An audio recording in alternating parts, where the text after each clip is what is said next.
Сегодня очень долго раскачивался и наконец проснулся. Я встал я давно, сейчас 4 часа или 3 часа дня, сейчас 3 часа дня. Но мне сегодня было очень тяжко, я все надеялся посмотреть бой Конора.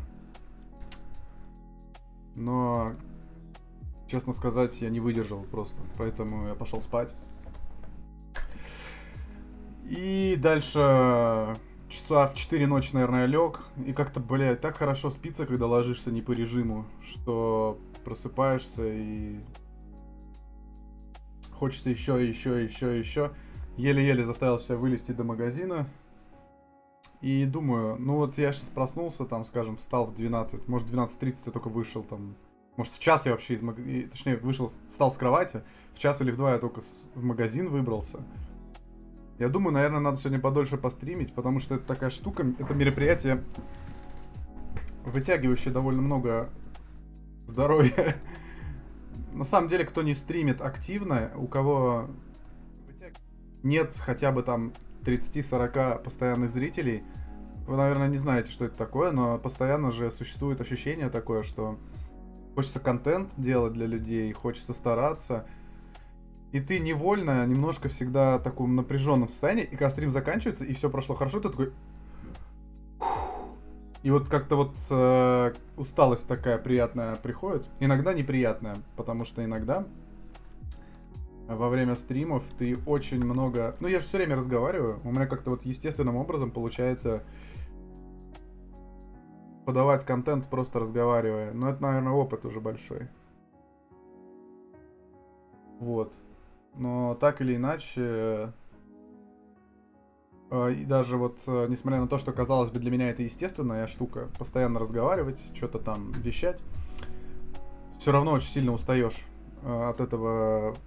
Ну, как вот, например, кто в колл-центре работал когда-нибудь, знает, что приходишь домой, со своими разговаривать не хочется.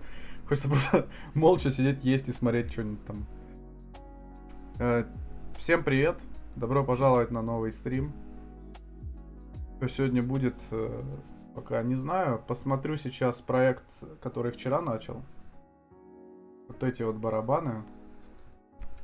И постараюсь, короче, какой-нибудь, может, бас под них накидать, чтобы было побольше разных сэмплов. Вот.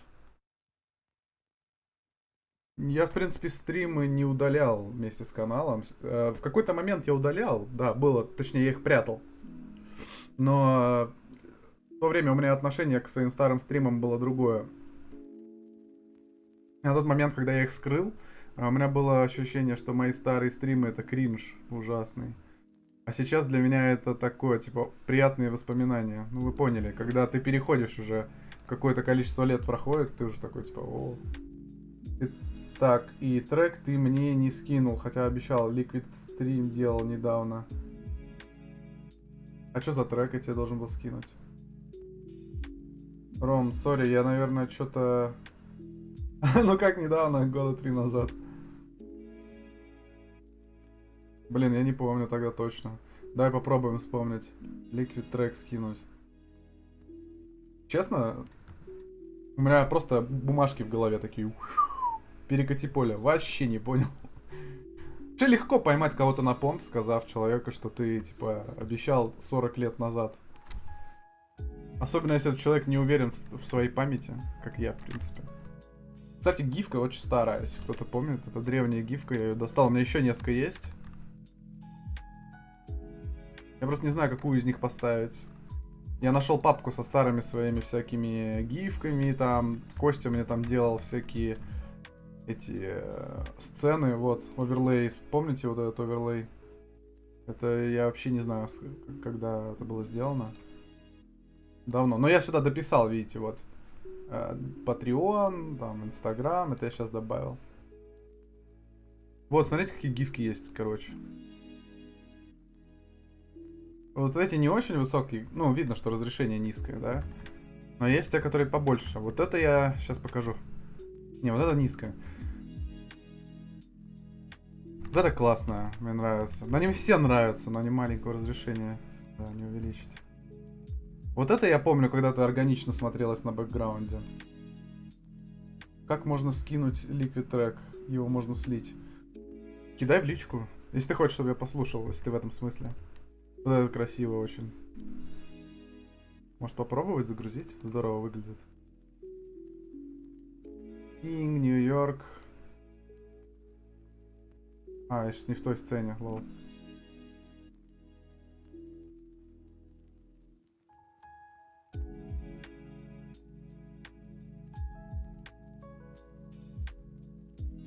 Мне просто хочется посмотреть, как оно растянется. Не очень, да. Немножко, к сожалению, трудно найти гифку. Это такая проблема на самом деле. Ну, вот это, в принципе, ничего. Просто она какая-то такая немножко... Оттенки коричневые я не люблю, если честно. Не моя тема. Во, я нашел. По-моему, такая же похожая у Славы была, который Subminders. Но я все равно поставлю. Это лучшее, что у меня есть сейчас. Нашел топчик. Оба.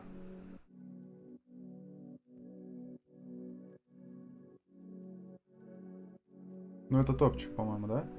Блин, нет, тоже как-то странно выглядит. Ладно, все, оставим то, что было.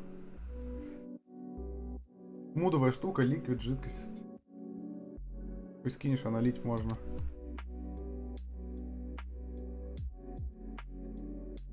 А, я понял о чем ты. Бля. Сложный ты, Дима. Но смешно, ладно. Мысленно, ментально орнул. Ну что, если у кого-то есть желание присылать демок, я всегда за. Можно пообщаться. Если есть какие-то вопросы, можете задавать вопросы. Я буду рад ответить. Но сейчас людей немного, конечно. Сейчас 14 человек по всем площадкам. Я сейчас, наверное, еще на Facebook выложу.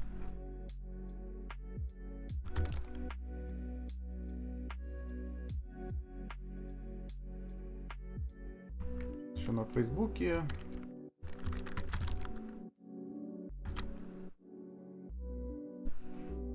Сказал, что в студии редко бываешь. Из-за вируса приеду, скину. Так это не могло быть 2 года назад или 3. У меня студия была, появилась год назад. И сейчас у меня ее уже опять нет. Избавился от нее. Тут несколько факторов. Основной фактор это то, что студия стоит денег, а коронавирус не очень хочется на общественном транспорте кататься там, и так далее. И второе это то, что, ребят, на самом деле, кто бы что ни говорил, но дома студию иметь лучше намного. Вот. Имею в виду, тебе писал-то недавно. Хорошо, я понял, Рома. Я сложил 2 плюс 2. Просто надо понимать, что у меня достаточно сильная задержка на стриме.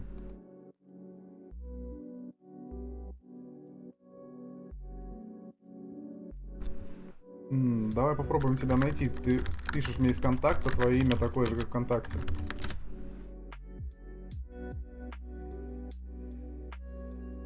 А что скинуть надо? Дописал, очень заценил. Давай посмотрим. Сегодня решил сделать небольшой стрим, неожиданный. То есть я его даже не объявил. Но я просто... О, это 17-й год, реально. Ну там, наверное, трек доделанный, если я написал, что ли. Кину его. Где-нибудь в конце квадрата.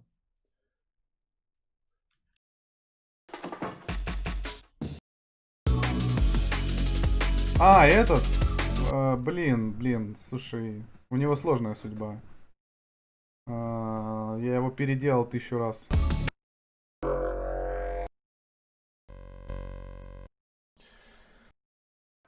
Он незаконченный, этот трек.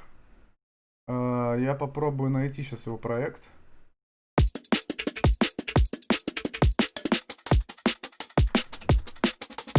Бля, хорошие вчерашние драмсы. Сейчас попробуем поискать. Он у меня должен быть на рабочем столе прям. Потому что я себе 10 раз напоминал, что надо доделать. Он, по-моему, даже называется «доделать». Но у меня вариантов... Да, это, по-моему, этот проект есть. Но у меня вариантов этого трека достаточно много. Вот.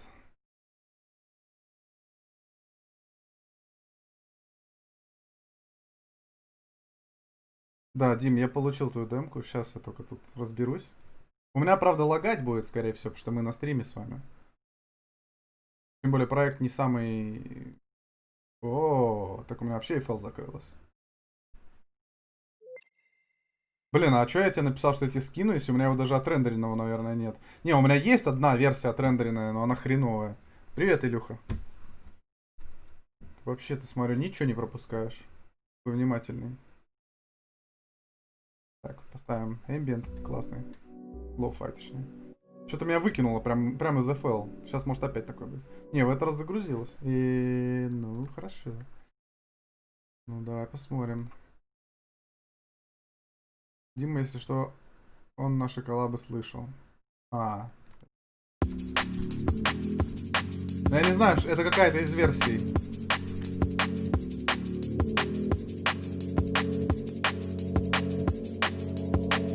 Я уже вижу, как процессор умирает.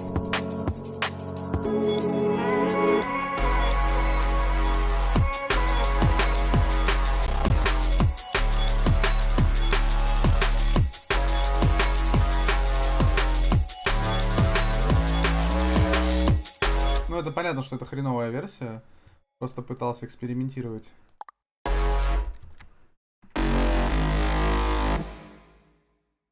By time-base ресурсов. Давай проверим Project.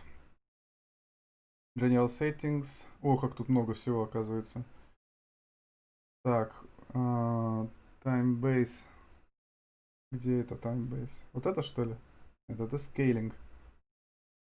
Точность разбития сетки.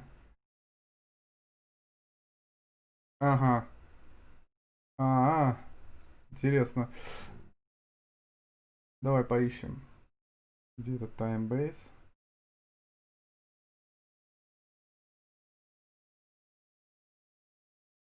Здесь нет. Ну у вас, наверное, на экране-то и не видно, лол.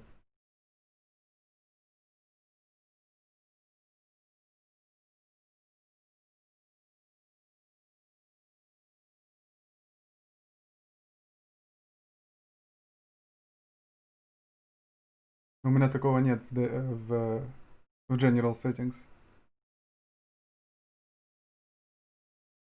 Здорово, where is my panda? Сейчас погуглим.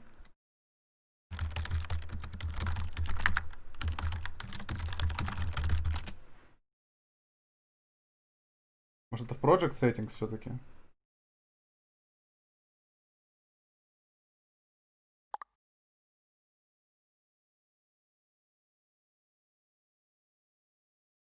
Да, да, ты имел в виду Project Settings. А у меня в Timebase стоит 96. Я не знаю, у меня 96 стоит. Можно 24 поставить.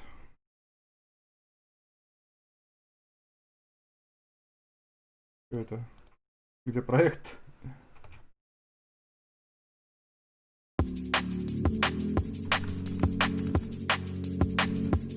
У меня комп кряхтит на стриме в основном. Ну, попробуем.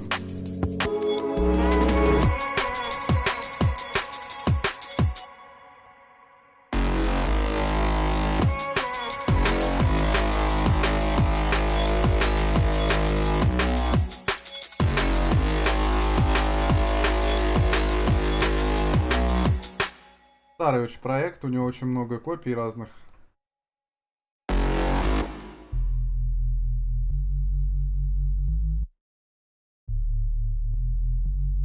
Мне вот эта версия больше нравится.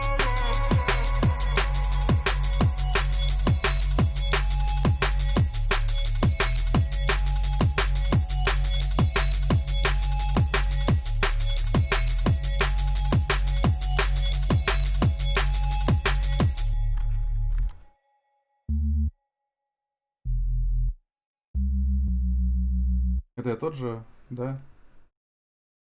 Блять.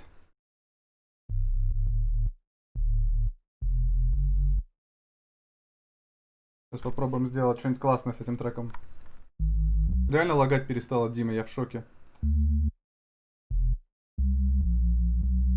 На теломик похоже. Кстати, реально, да, есть такое.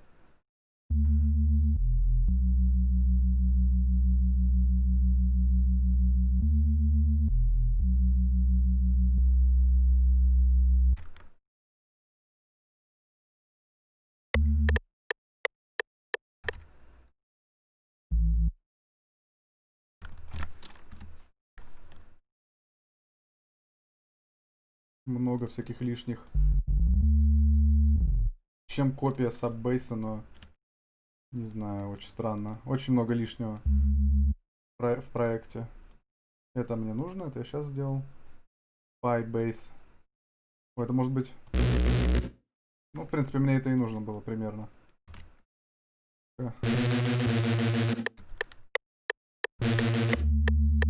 Это плохой. Я потом поинтереснее этот бас как-то накрутил, я помню.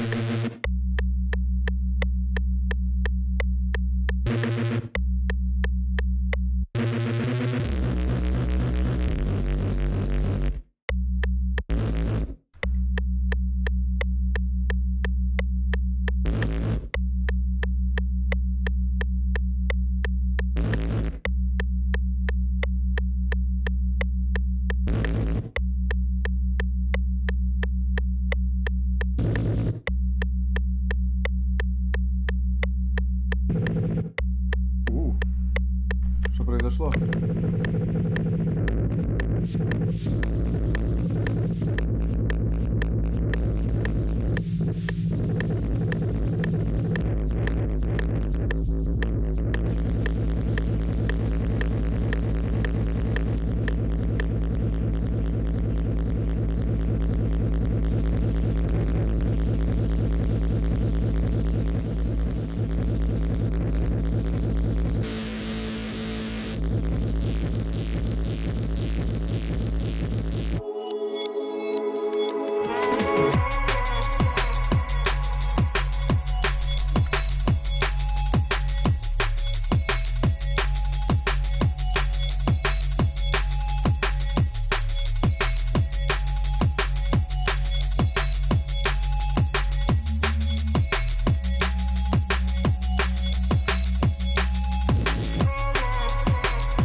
Мне нужен вобл. Вобл мафия подъедет сейчас. Конечно, чушь, очевидно. Ну и вообще весь трек надо на 3 ноты вверх поднять, конечно. То каким бы бас классным не был, его просто нет. Хорошая идея поработать над этим треком, между прочим.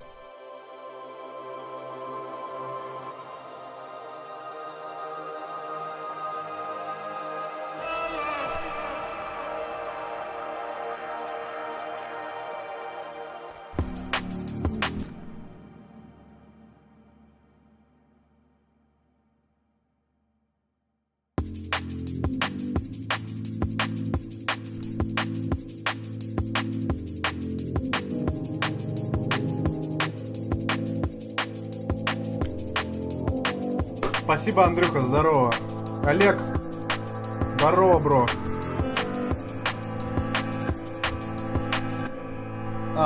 Вижу, да. Спасибо большое, Люк. Я не заметил, реально. Я думал, что, может быть, ты с задержкой сказал. Реально сместил.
Пока здесь не знаю, что будет.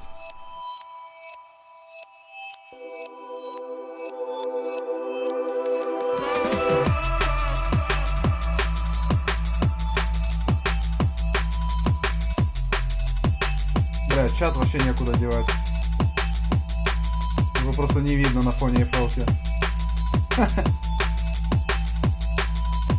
Не знаю. Так, тут надо вот так сделать.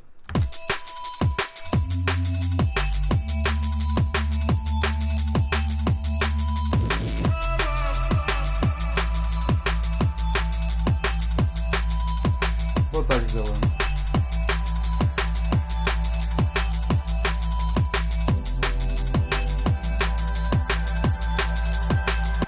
Тут, мне кажется, я переборщил с этой хуйней сейчас.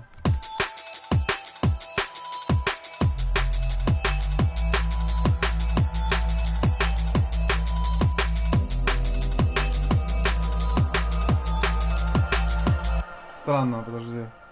Сейчас мы попробуем подобрать тональность, что-то.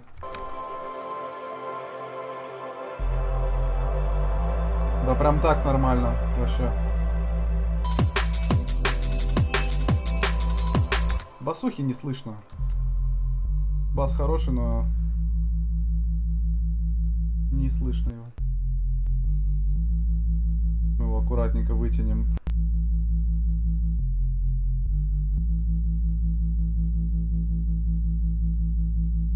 Привет, Серега. Привет, привет, Эндимиен. Какими реверами пользуешься для создания ambient атмосфер? Ну, я вообще могу использовать то, что есть в синте встроено. Могу использовать FL-овский Fruity Reverb 2. Потому что я не люблю всякие сложные ревербераторы. От них обычно дико лагает пека. Сгорает.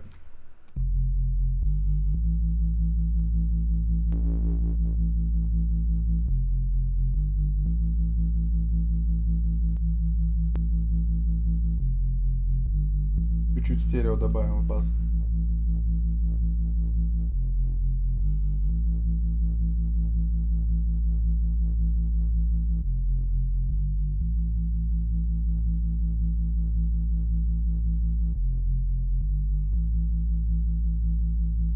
Нужно тоненько. Да, да, да.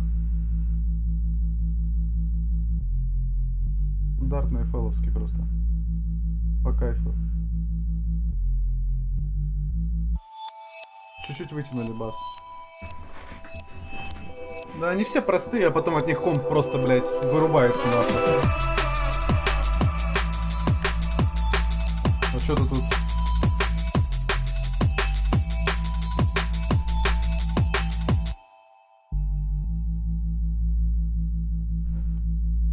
Здесь есть идея.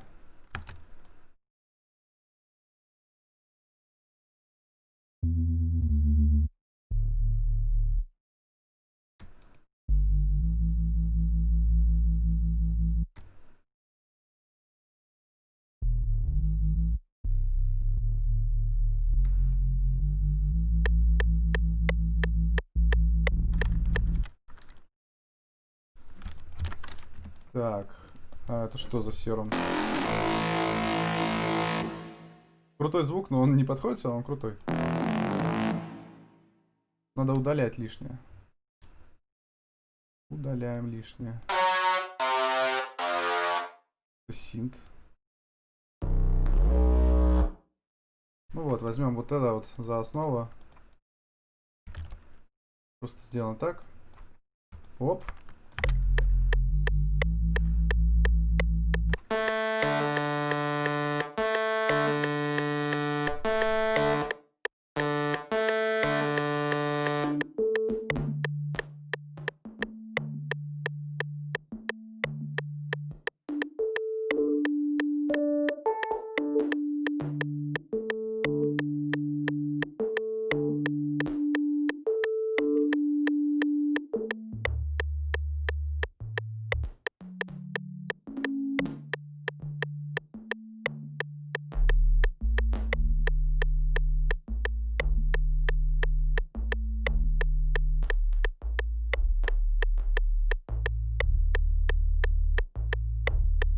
там какой-то сложная обработка какая-то. ProR, ну да, ProR я использую, кстати. Valhalla тоже хороший, но у меня от него комп сгорает. Я не знаю почему. Да, бывает так, что забывает пресет, бывает так, что проект больше не открывается. То есть косяк на косяке с этой Valhalla, хотя, безусловно, очень крутой синт.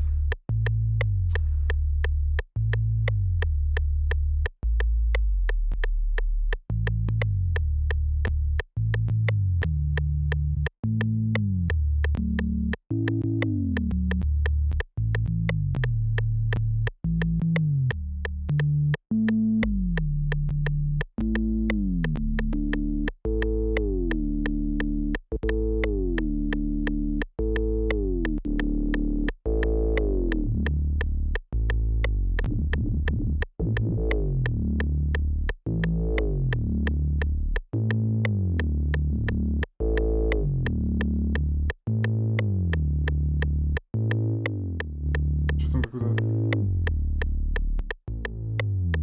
Нафига он такой тембр-то?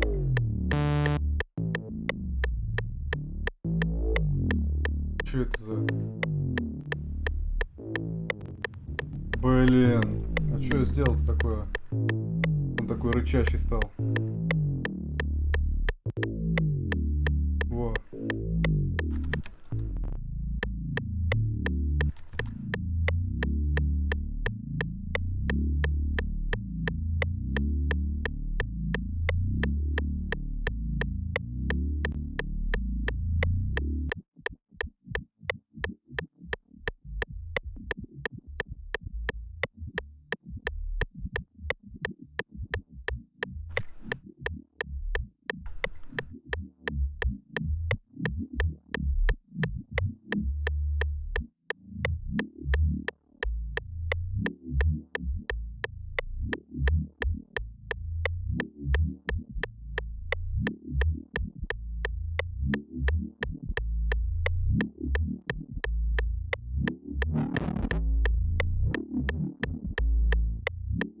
Странно звучит очень.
Так, по сэмплам. Поиск ужасно работает. Иногда в куче звуков сложно что-то найти. Как с этим боретесь? Ну, Я не знаю, я просто знаю, где все мои сэмплы. Все. Зачем их искать, если можно знать, где они, и брать их оттуда? Типа, просто сортируй грамотно и все.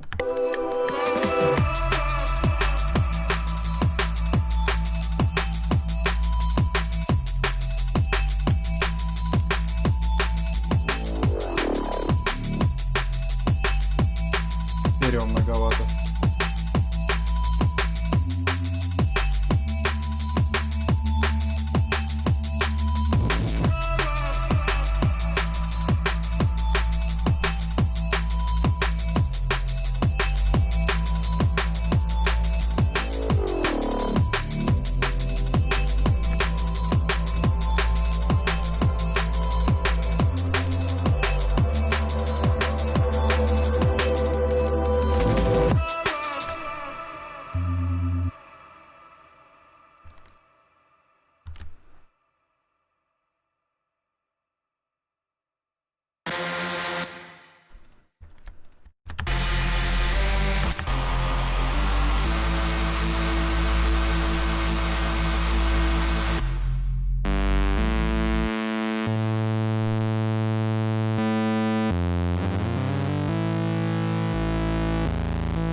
Ты добавил трек громкость, он играет не выше нуля.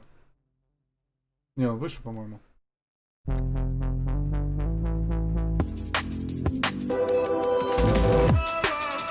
Он в плюс 3 играет. Почему не выше нуля? Ну, грубо говоря, все, что выше нуля, оно создает артефакты, щелкающие на самых громких звуках. Если мы хотим добиться резкости, транзиентности, то нам нужно две вещи. Нам нужно отключить лимитирование. Лимитирование, оно обычно происходит само в звуковой карте по дефолту. Вот. И софтклипер его снимает. Это вот, если ты ASIO настраиваешь, там есть такая штука, типа limit when, типа 0 dB. Если ты там галочку не ставишь, то у тебя как бы барабаны проседать не будут по громкости, там и какие-нибудь острые громкие звуки кричащие. То есть не будет компенсироваться. Вот. Это то же самое.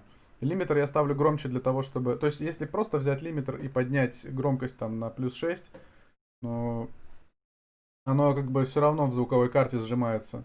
А если софт-клипер добавляешь, то... Ну, я, наверное, не очень правильно объясняю, но суть такая именно, что если софт-клипер добавляешь, то это, грубо говоря, команда к тому, чтобы все искажения выдавать в истинном виде, вместо того, чтобы их доджить и сбавлять громкость.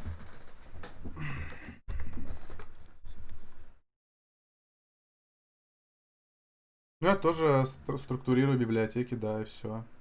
У меня их миллиард тоже, и мне тоже тяжело иногда искать, бывает. Но как бы это моя проблема.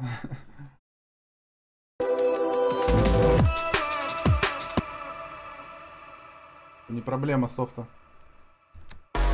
Поиск, вот, сюда вводишь, и он ищет сэмпл. Но если у тебя HDD, то проблема не в FL, проблема в HDD, он будет долго и нудно искать.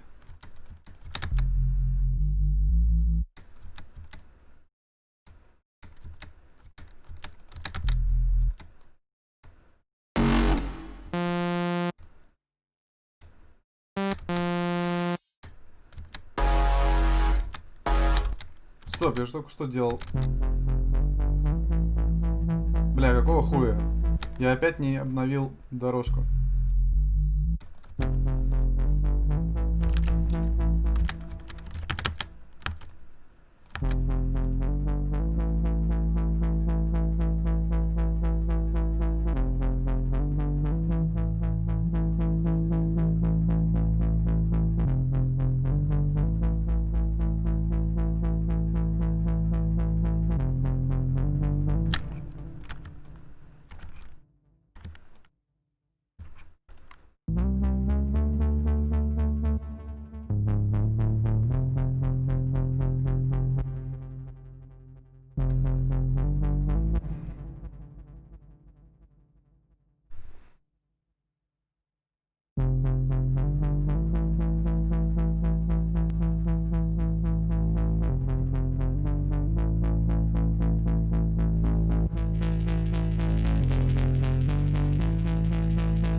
Спасибо за репост, бро.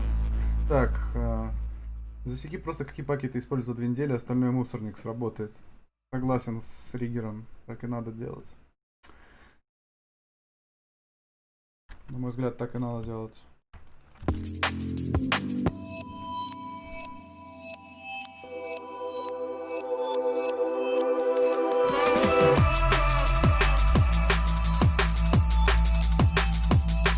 Грув разъебный в треке вообще.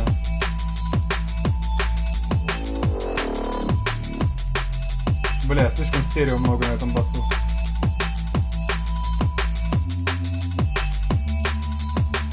Ладно, это потом мы все в контекст помещать будем.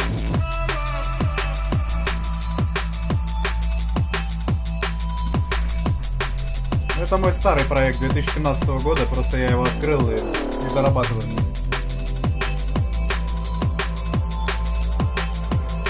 Sounding fresh. It's everything but sounding fresh. This is like a project I made in 2017, which I've never finished. But still, thanks. I'm actually working on it a little bit. I already changed the main key of the track. I boosted the basses, and I'm trying to implement some new elements.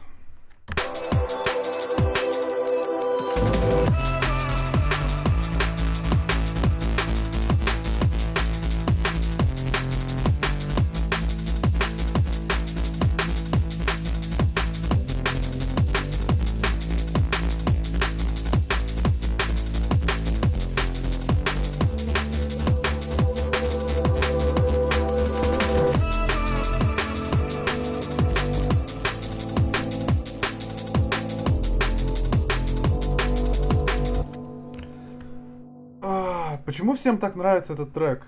Я этого вообще понять не могу. Да, конечно, скину, блядь, я всегда делаю. Почему всем так этот трек нравится? Я не знаю, я к нему безразлично отношусь.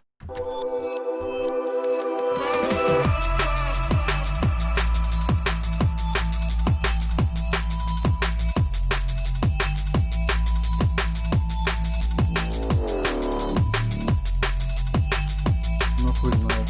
Может быть.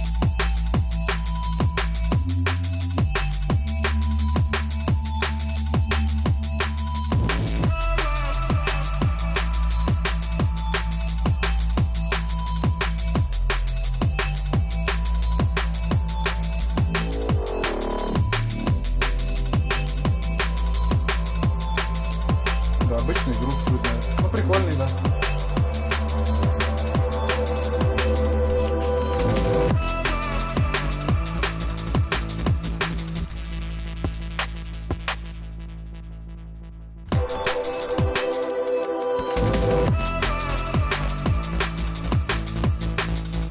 Здесь вот этот хэт тащит. Я попробую его поменять на другой. Из того же пака.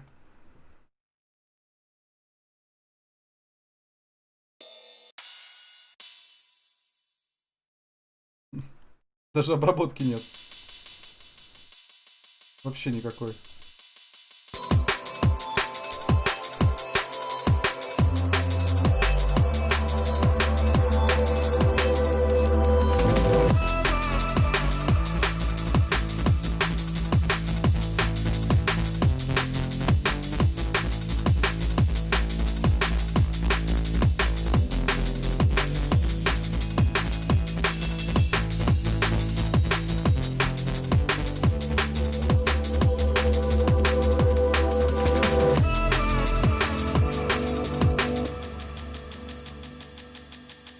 Низы надо убрать.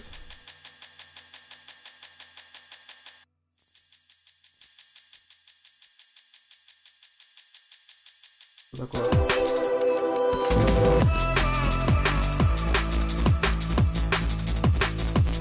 Мой бас не нравится. Maybe надо его...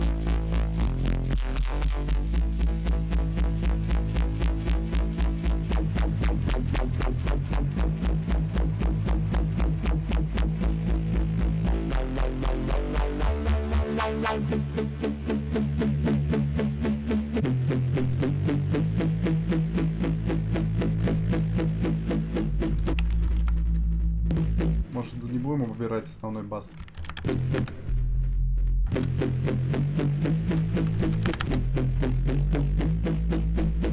Отсюда вот просто уберу низы.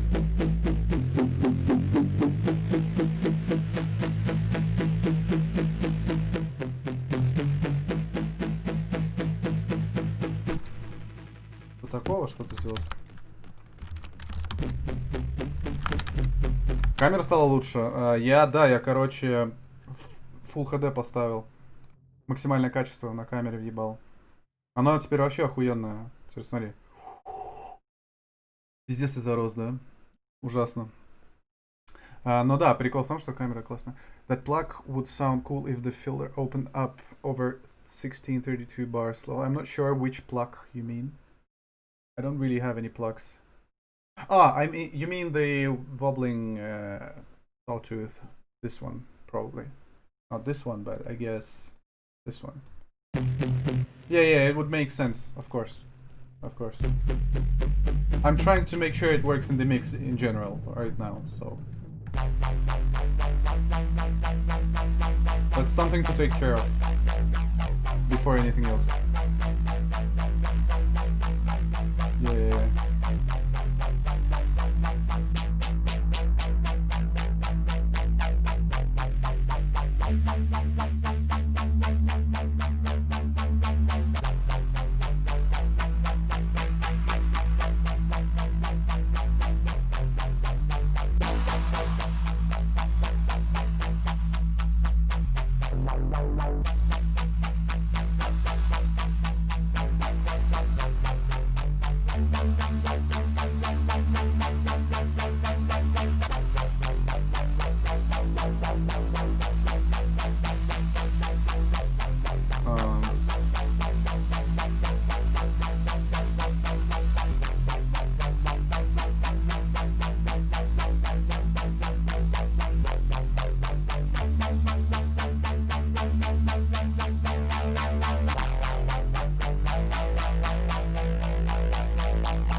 Это круто.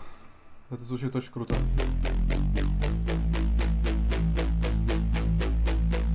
Ок!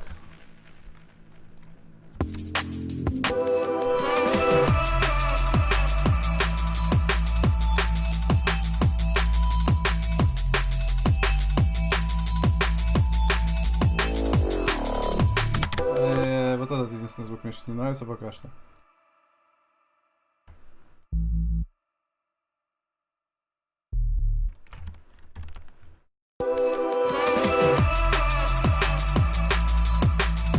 Стерео слишком много.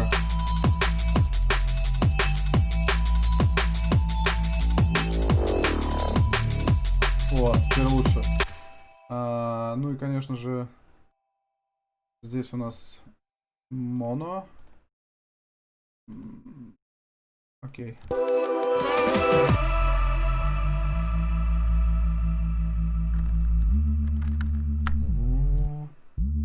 Yeah.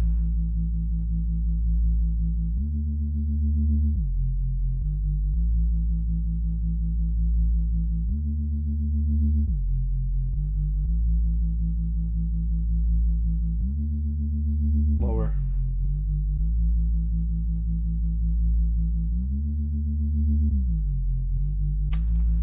А как отключать? Вот. Помнил.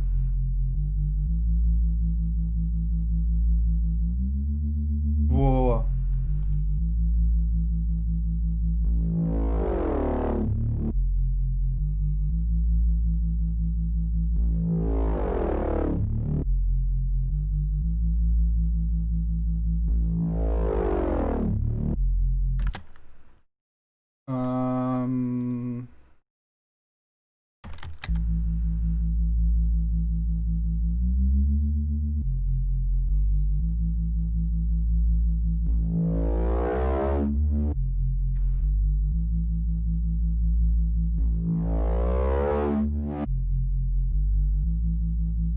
Бабки в монитор летят.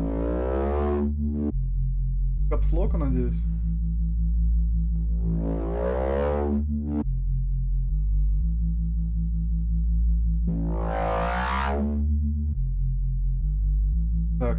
Так. Можно не сильно, да, можно так вот, чтобы он не сильно мозги ебал. Окей.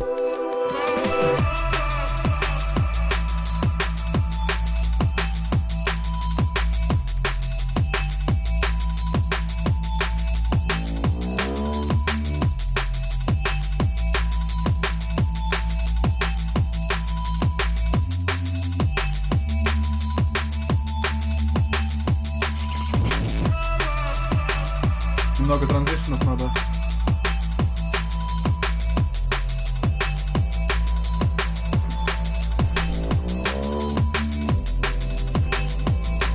Наверное, есть, но сейчас нет.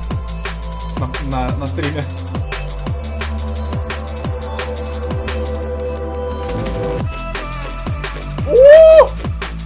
What? Это намного лучше, чем я ожидал. Просто в 10 раз.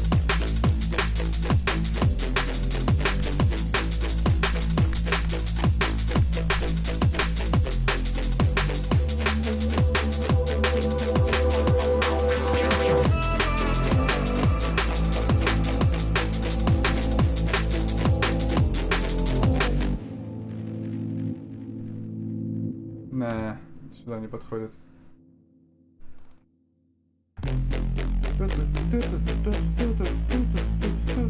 Something like this.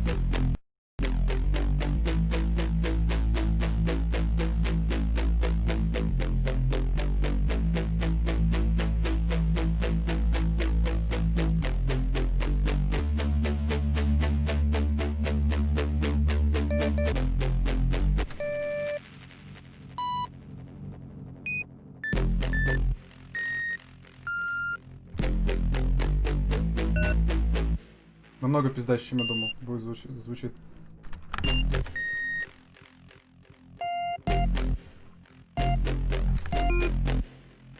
Сейчас. Вырублю.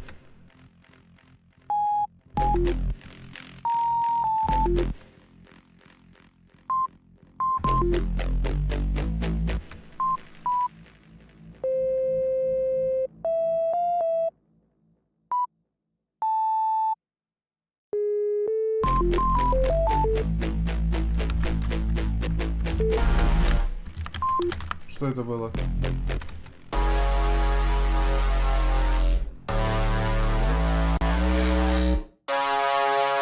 Освободите место напротив. Освободите место.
Иногда получается прикольно.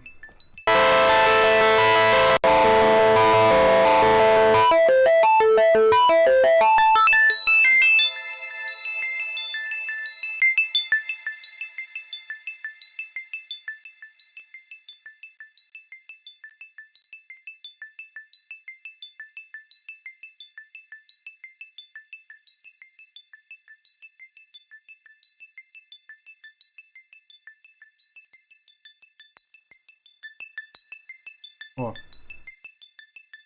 отлично.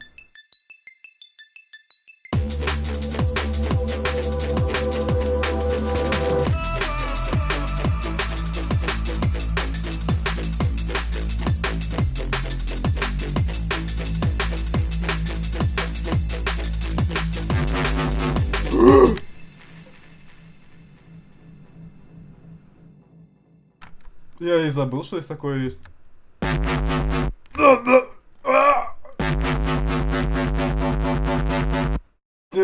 Тихо, тихо, тихо, тихо, тихо, спокойно, алло, блядь, суппорты. Пиздец. Hello, bro, how to write such cool harmonies? По-русски, пожалуйста. Блядь, ник свой.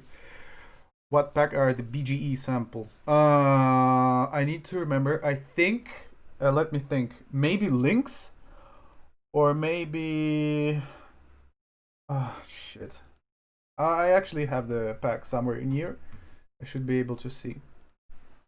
Normally I wouldn't use as many samples as in this one, but it worked, so I kind of stuck with it. But okay, so we just now we talked about some problem with the what? Okay, my microphone is working. Just today we talked about a problem with trying to locate your samples, and I was claiming that yeah, I basically just know where all my samples are, but that's not true. That definitely isn't. But I guess it's here. Drawn base 2000. It's it's BCE, but you're asking for BGE, right? Let me see, where exactly did you find the BGE? Oh, it's BCE, yeah. Oh, BGE drums. BGE drums, okay. Okay, so that's Spearhead by BC. But that I barely use that ever. I don't like it so much. It's probably something else. I have an idea what this could be, but I'm not sure. It's like, it's generic. It's not really good. I mean, okay, I guess. NLG, nope. Not this also. Honestly, I wish I could track the like the root folder. I don't know, maybe that's possible, but I don't know how to do this in FL Studio. If I could track the root folder, it could be easier. I'm just browsing through the old loops that I might have used back in the days. Not really successful in finding what you're asking for so far. I never had this. Many years ago, neither did I have this nor this. I don't know, it's definitely not BCE. It's definitely something else.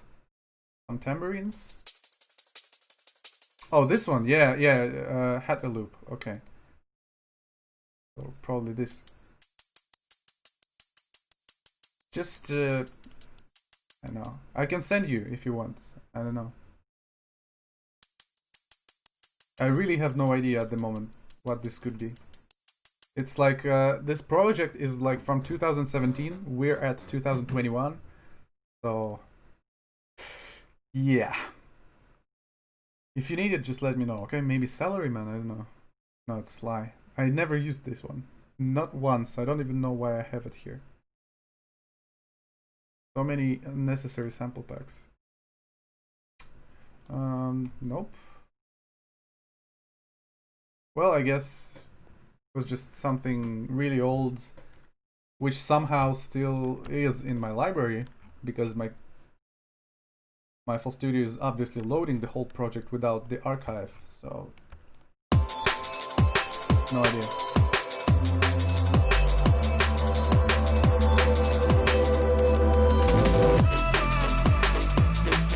Wow, I like this part so much.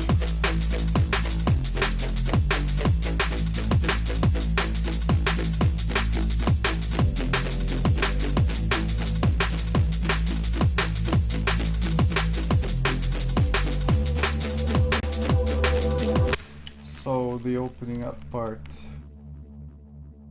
here, I guess. Here, I guess. So I'll just copy the value of this part, paste the value here, improve a little bit, open up a little bit here, then really quickly go back to the same value, and I'll copy and paste value here. We need to start opening this sound up as soon as we hit the highest note, the highest key. I guess key is the word that is most commonly used in electronic music, not note. All right. I missed FL Black Friday deal. Oh yeah, that was crazy, man. I saw that. I was like, the discount was like insane, man. Like, everybody who purchased like a week before or during the week or even during the month, I mean, I think I saw Isotope make a really sick deal as well. Like, you would get Ozone 8 or 9 for free, and something else either for free or like for, I don't know, $10 maybe, something like that. I might be lying right now. I just remember that people were spamming me like, get this for free now, it's crazy. Like, the deal was insane, man.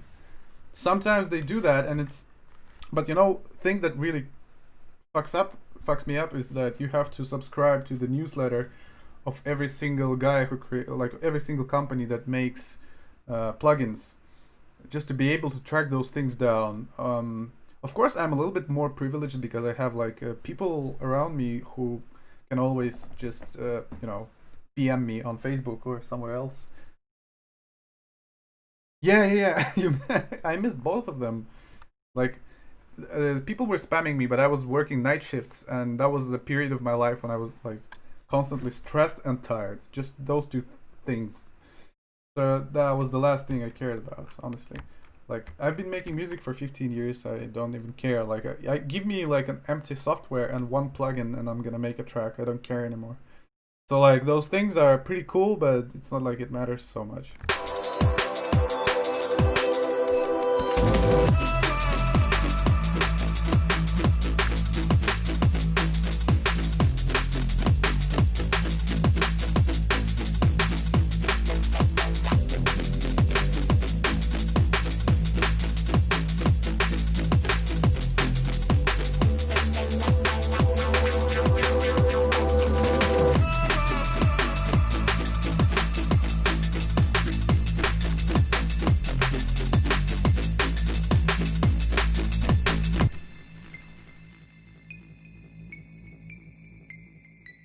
I don't like the first, not key. Like, I don't like. Maybe like this, it would be better.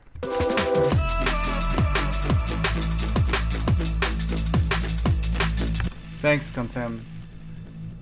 Citrus is crazy. It's like, it's Citrus. I think maybe potentially is better than Serum, which is what I use to make everything. But I think Citrus is really complex. It's like almost like Harmor. Harmor is like counterintuitive. You can't do everything with Harmor, but like just look at this. What the fuck is this? What the hell is filter 2 width? What the hell is phasor offset?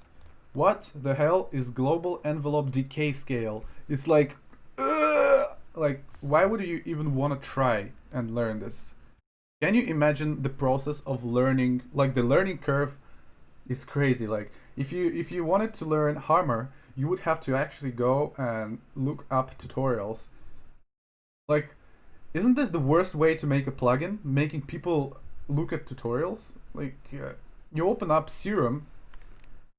Look, I'm gonna show you how to disable, how to start the phase all over, like retrigger the phase in Massive. Alright?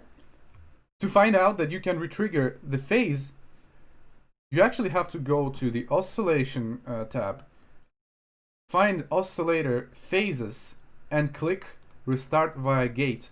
How in the whole universe are you supposed to figure out that if you don't click this button, then every single time you play a sound in your song, it sounds differently because it starts from a different phase? How in the world are you supposed to find out that this is exactly what you're looking for? I had no idea for years. This is crazy. And when you open Serum, this is just like phase and random. You just go like this, and the sound stops randomizing. That's it. And it sounds like a prepared audio clip. So it's crucial for snares, it's crucial for kicks, it's crucial for short stabby synths. And you don't know any of that. Like, in Massive, you just... I found it out when somebody told me, like, you have to restart your phase, click here. And I was like, what? I've been using this for years. Jesus Christ. Yeah, like, I didn't know that existed for like 5 years. Yeah, the same. Everybody has the same problem. And also, in Massive, like, you can tell that probably I didn't even know that it's in 2017, which was like when I already spent 5 years or more. No, actually, by 2017, I've been using Massive for like 7 years. And if we look at, well, okay, I can see that here I already used gate restarts. Did I do that everywhere? I didn't check that because I deleted most unimportant patterns. But it might be that I actually did this later on because I opened this project many times. And it was started in 2018 actually. So yeah, probably in this particular one I already knew this thing. But like 2017 and back, like how many years have I been using and I didn't know that? It's just insane, man. So I had, when I was making like snares or snappy synths, I would always render the clips to audio to make sure they sounded exactly the same.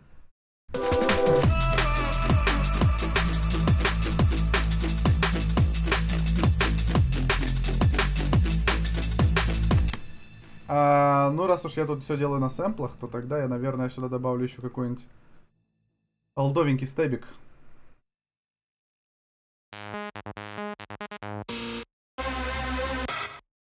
Imagine faceplant being the most functional overall synth, most self-explanatory, excluding serum probably.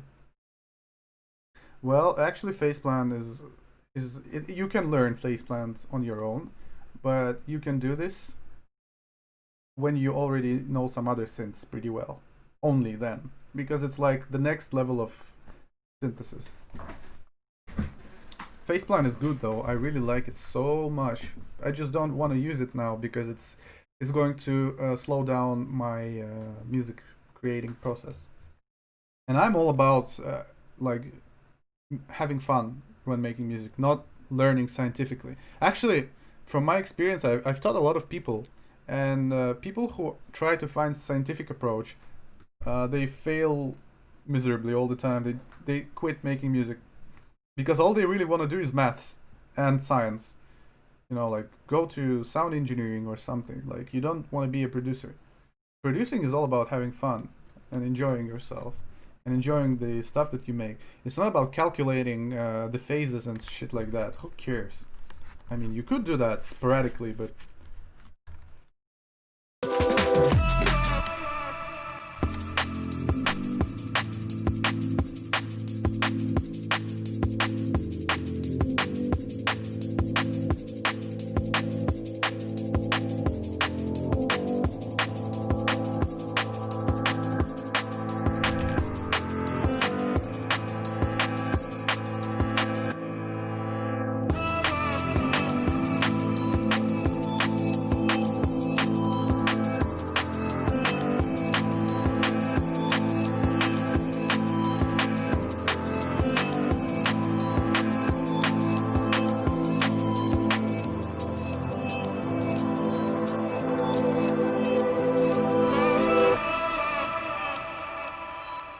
we need to fill this gap with something.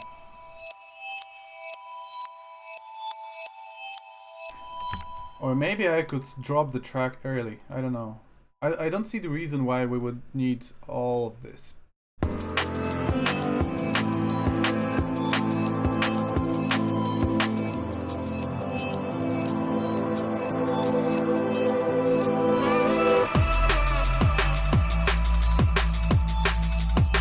Honestly, I think that would work.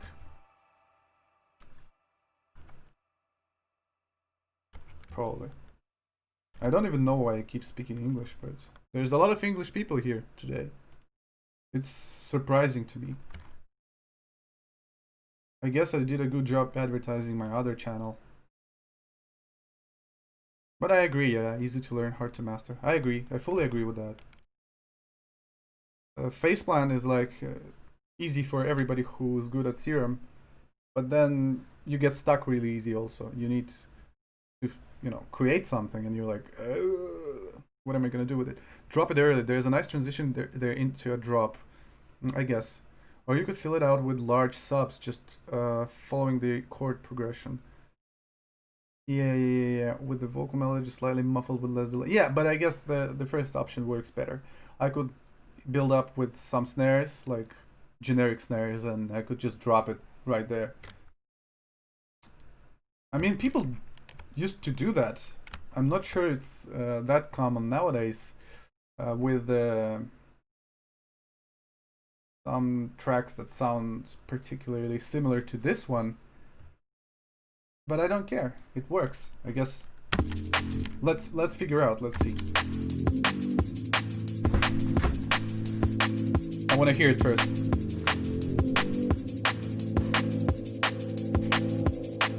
Here's some wine. I'm not drinking, and I have a half-empty glass of, like, a bottle of wine right here. I don't want to drink it. I'm gonna grab a Coke instead. This is a handcrafted Coke. It's like really good. I recommend you all try this. It's very expensive. Look, it costs like maybe €2, I guess, which is hell of a lot for a small bottle.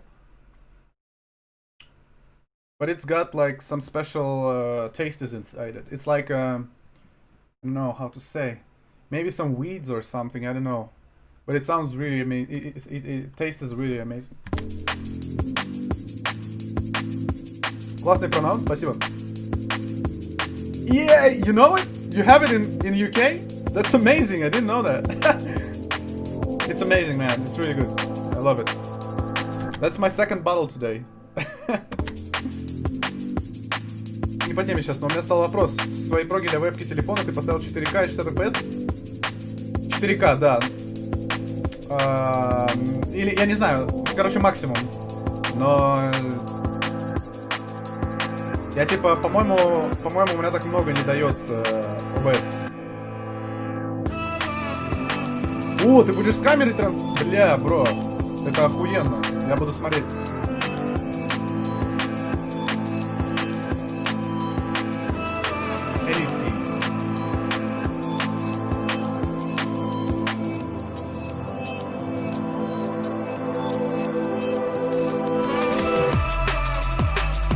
This drops really well.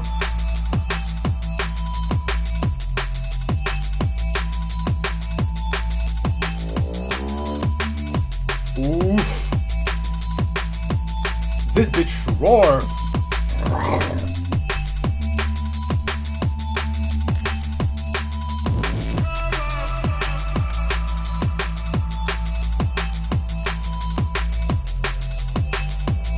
Сейчас скину. Погоди. Поработаю чуть-чуть.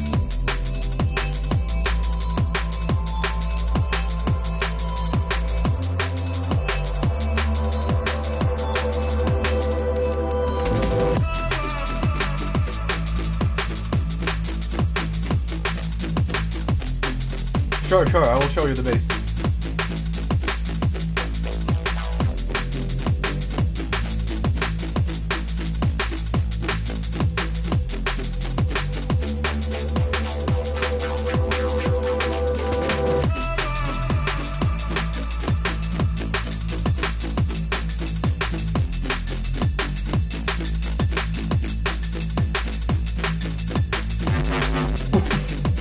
Sorry.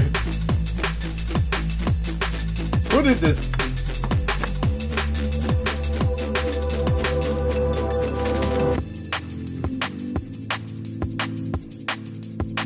Yeah, man, thanks a lot. I like it so much now. I didn't like it when I started the stream, but I added a few elements that totally changed my opinion about the whole track. I like it now. Привет, DSK. Роди, здорово. Yeah, so the bass. The bass is like the easiest thing I've ever made in my whole life. It's like moving reese subtle. I guess moving subtle reese is how it was supposed to be named.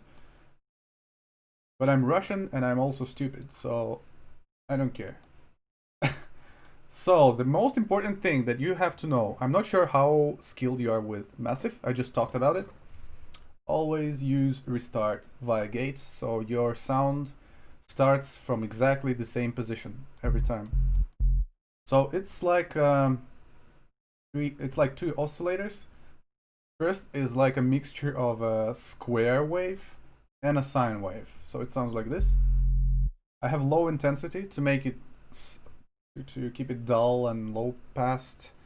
Then I got some weird other waveform, which it like Massive doesn't explain much, so I have no idea what's the maths behind it, but it's actually called math. Ironically, so as you can see, it's like 1 octave above the main sub. So they are slightly, actually quite heavily detuned by almost 0.3. So that's how they start modulating. There's no, well, there's slight modulation here, but it's not working because it's on a filter that's currently disabled. So all of the wobbling going on is pure natural from the waveforms colliding, yeah. And the higher the notes, the key, the higher it kind of modulates, the lower. Like many people use like artificial things to keep this working. For example, I could put an LFO on a low pass filter or whatever on loudness, and I could key track the rate, the speed of modulation, which means that depending on how high the key I'm touching, the speed of modulation kind of follows it according to the to how you want it to follow. But in here, it just happened to have happened on its own. And I also added, just like maybe in the beginning of the stream, I added flanger, because in massive, flanger is more of a, like, it's good for space. It's not good for flanging, but it's good for space, and gives a lot of space to the sample. It sounds way wider. I don't know why the feedback is on here. Let me check. Well, I don't think it does anything. That's probably only related to the noise section, which is turned off.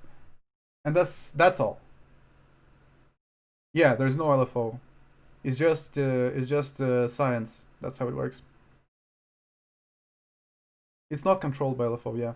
So you can just try detuning a few like low pass waves and like two different oscillators, one against another, and they will start playing with each other on their own without any like need for LFO.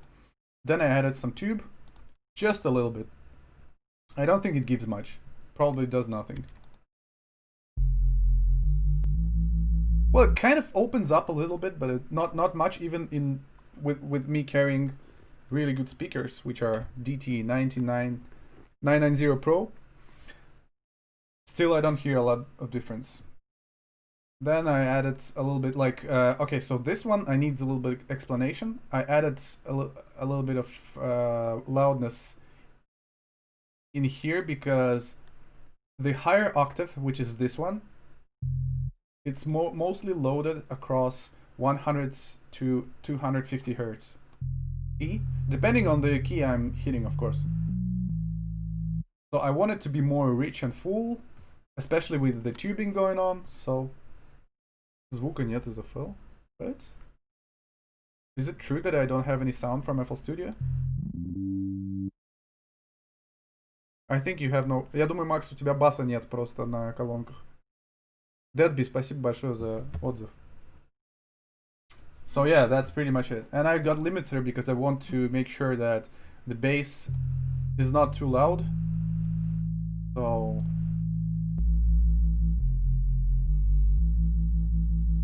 At the same time, I smashed the ceiling because I want to make sure it's like as loud as possible. I done a lot of layered Reese basses for future garage, but with Liquid's DNB, I was doing it wrong way all the time. Okay. Actually, you know what? Your skills with your drum bass production skills can be really helpful for future garage. Sound is there. Okay, thanks. Thanks for letting me know. So yeah, I forgot more basses here. There's more basses here. So the second bass, I just made it up like an hour ago. It's like a transition.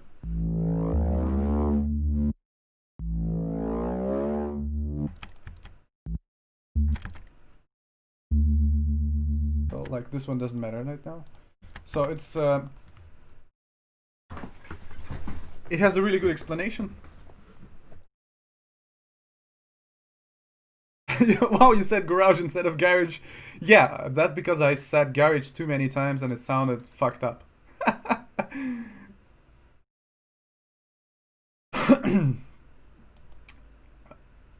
I could adjust my accent to make it more British, by the way. I'm just...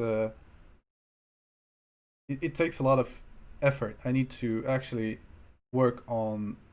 I need to think about it a lot.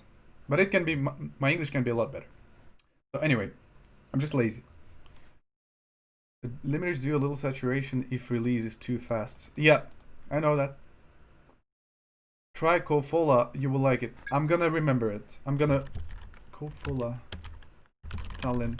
I'm gonna see if I have it in my city.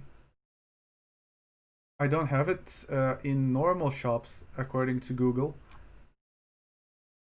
But I have it in some restaurants and I can buy it on the internet. That would be interesting. I'm a big fan of different cola drinks, so I'm gonna look it up for sure. Like right now, I've just drank 2 of these. I'm almost done, and I got 2 more Schweppes colas, which is like a Coke made by Schweppes. So I like it too.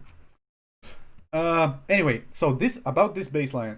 This baseline was inspired by Subfocus. Subfocus actually has a live tutorial where he shows how he creates.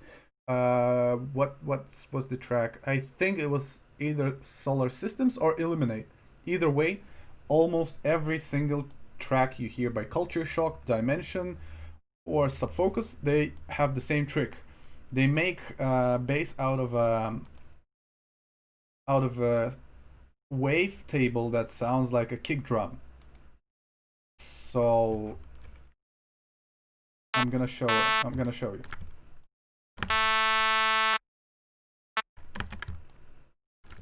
Um,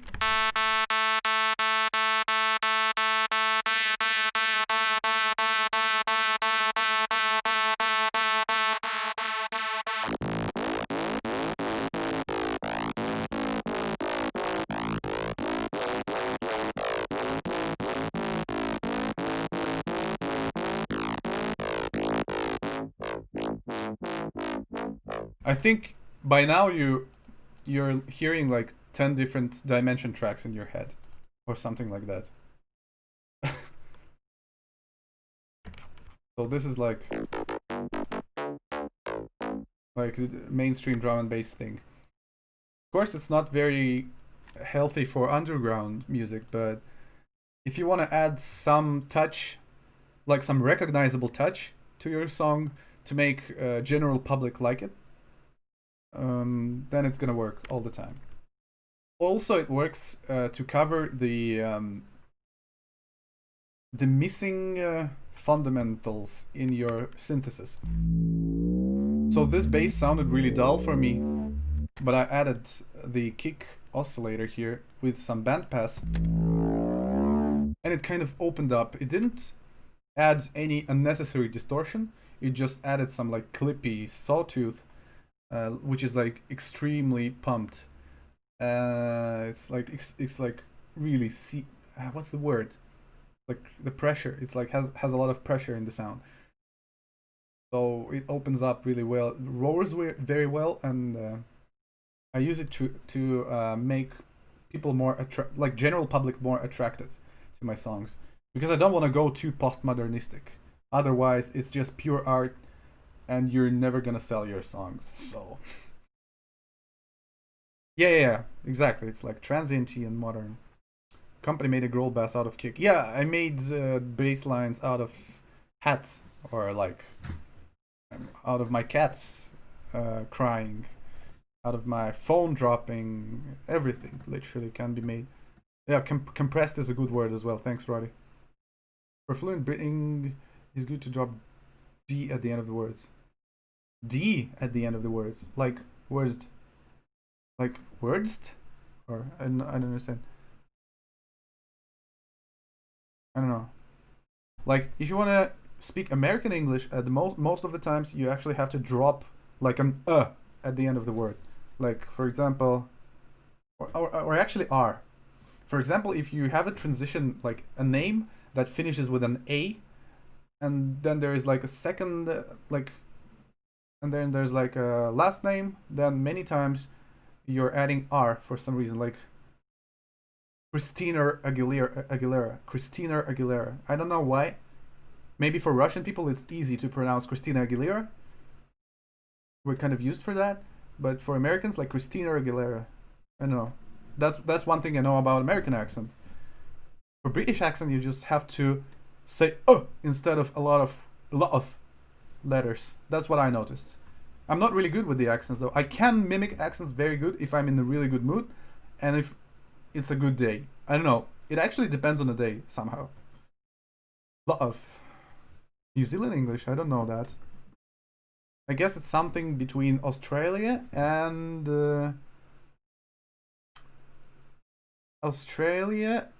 Ireland. I would say something like this probably. That's how I feel about New Zealand. I'm not sure. As long as you're not from Scotland, I can understand you. Or maybe Northern Ireland. Those people sound like... I don't know. That's crazy. They actually say ho instead of o and hatch instead of a. I've heard that. I used to work in Apple support. Actually, yes, I used to work in Apple support, but I'm actually talking about I was like Xbox support back in the days of my youth. And they would call me and I got a problem with my account. So I would go like, all right, so how can I help you? Can you please give me your email? And they would go, how Frosker, H for Apple. What? Like, I wish I heard that once. I heard it like 1,000 times. that was like so sick. Yeah, actually, the guy in chat is saying that he used to work with Indian people and they have like a real accent. You will never understand what they're saying. I actually got a compliment saying that I have an Indian accent not so long ago.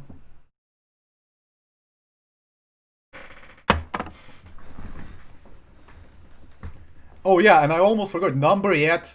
That's number 8. Yeah, number 8. What the fuck is 8? Have you actually read the word? It's literally saying 8. I mean, maybe. Eat. If you want to interpret it some different way. But how is it 8? I don't understand it. You mean T? I don't think... I actually thought that British people swallow tea.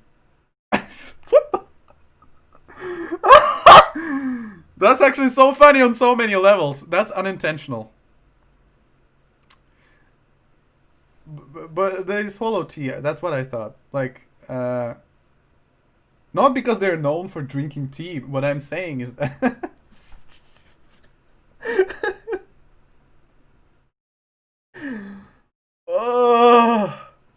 What I'm saying is that water, I hear no tea in water. Give me some water. Or like, bring it down. Like, where's tea? I literally hear every single letter apart from tea. Bring it down. Like, maybe in the end of the word. A lot? I don't know. I've heard some Americans emphasizing T in the end of the words, like a lot.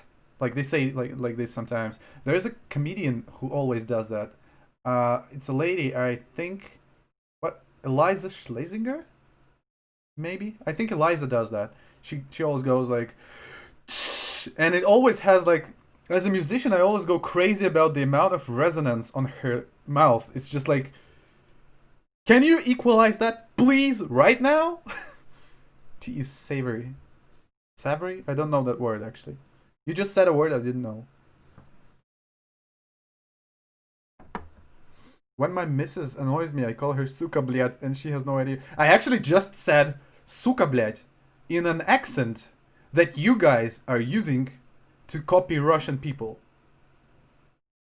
What the hell? Suka blять. I actually like speaking Russian with English accent. Like, иди сюда нахуй, блять, идиот, ебаный. It's funny. It's really funny and people laugh at it. And I'm pretty good at it also. I have some like hidden talents with mimicking accents, or I actually have a cool talent for faking voices. But I never developed it. It's just something I have. I really wish I could be a comedian one day. I wish I could be a comedian one day. I wouldn't be too bad. I wouldn't be Bill Burr good, but I don't know. Maybe that's just me, but I noticed that a lot of people are laughing around me all the fucking time. Maybe I'm just maybe I just want to be a comedian, so I pay too much attention to that. But I really wanted to be a comedian once, but I'm a little bit. I have like an underdeveloped personality for a comedian. I'm shy a lot of the time. I'm sitting in front of a camera in my room, like I have a green screen behind me and a fat cat that doesn't give a fuck. Like, I could do anything I want. What are you gonna tell my mom? Tell the girlfriend? I'm gonna do none of that. I don't even have a girlfriend. What I'm saying is, I feel safe and comfortable, so I can say whatever I want. But like in real life, I could sometimes be a little bit shy and like, can I?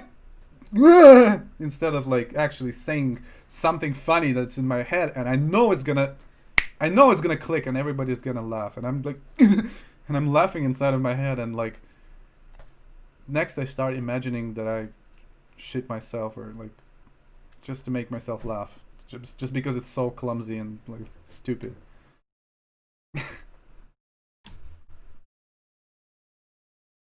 Like all the time. I'm trying to make myself laugh because I know otherwise I'm gonna be depressed about not using the right moments.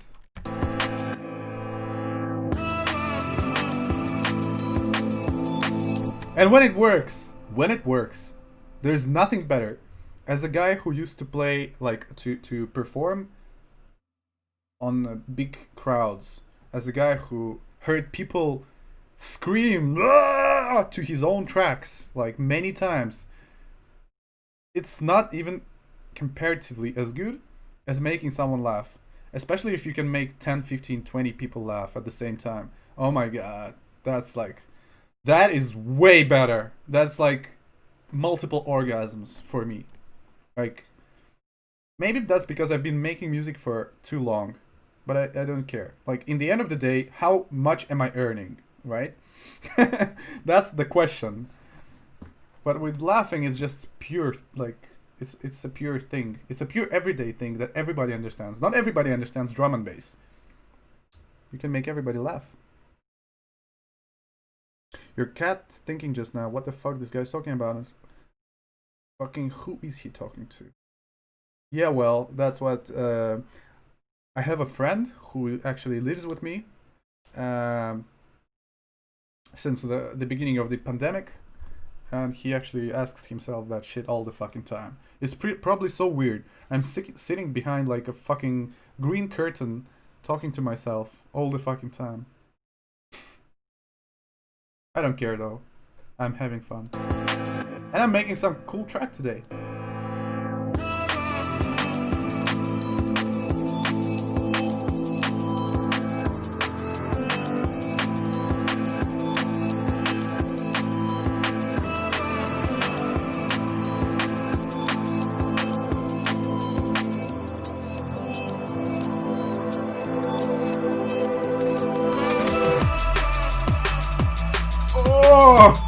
It's so good, I like it so much.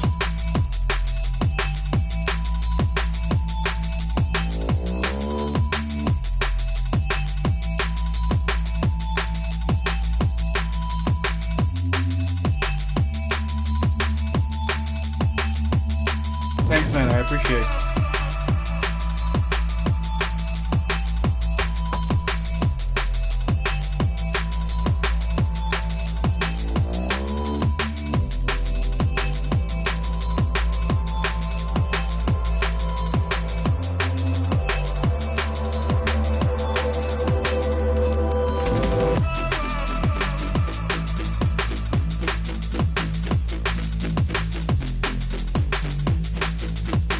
I know what you're talking about. Yeah.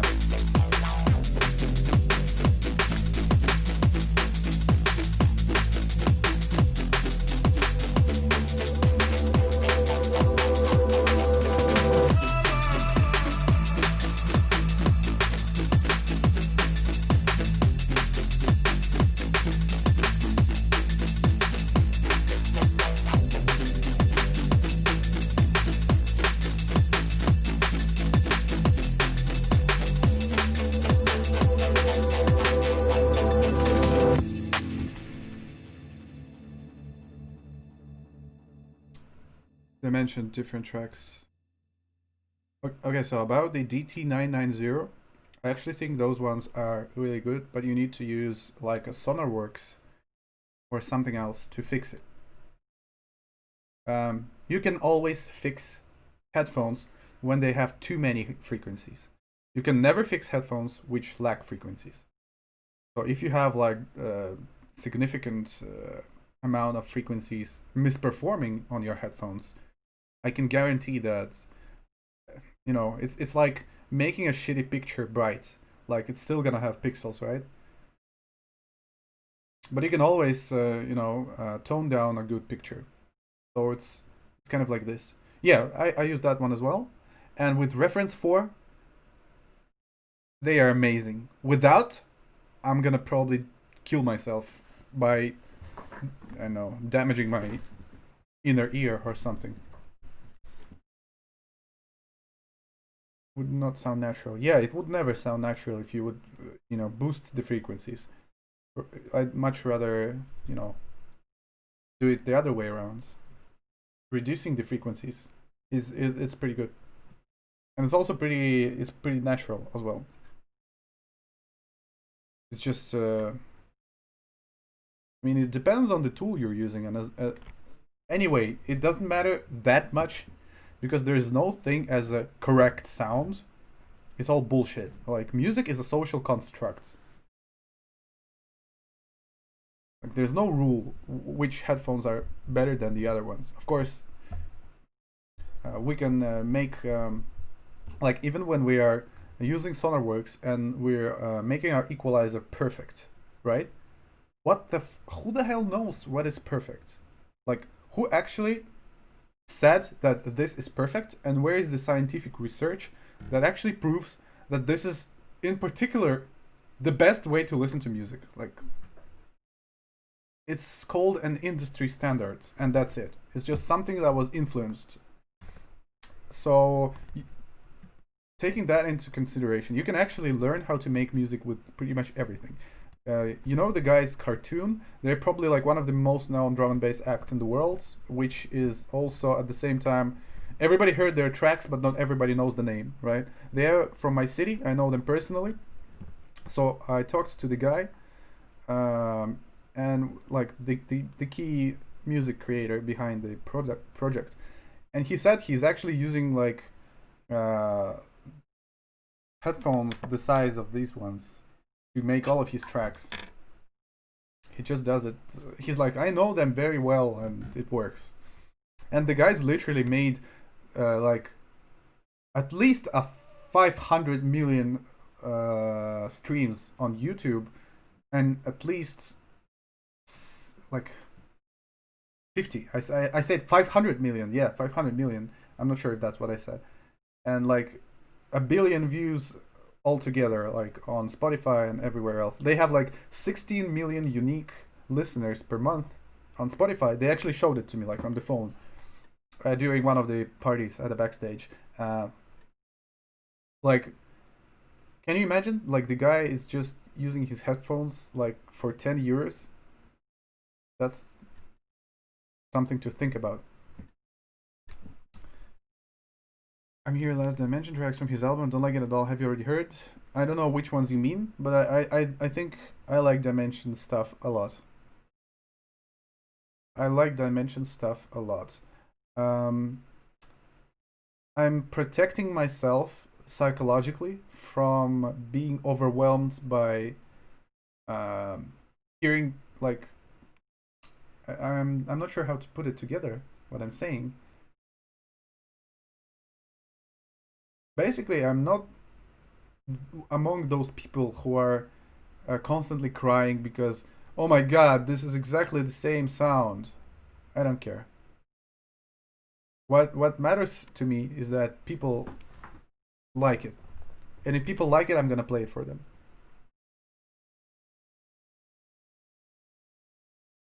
Yeah, the high end is... It's sick, man.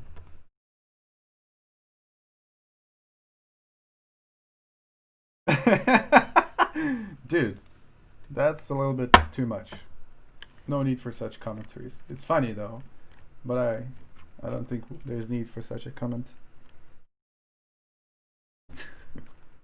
Even when they write. But I kind of know what you mean. Like, people come from schools which actually teach them to do the same mistakes.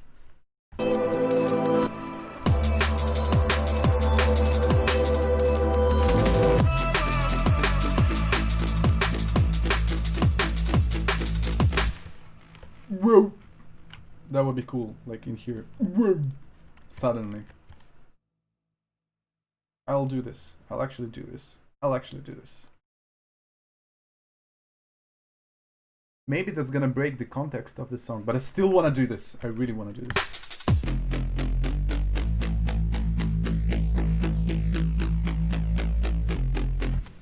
Exactly here.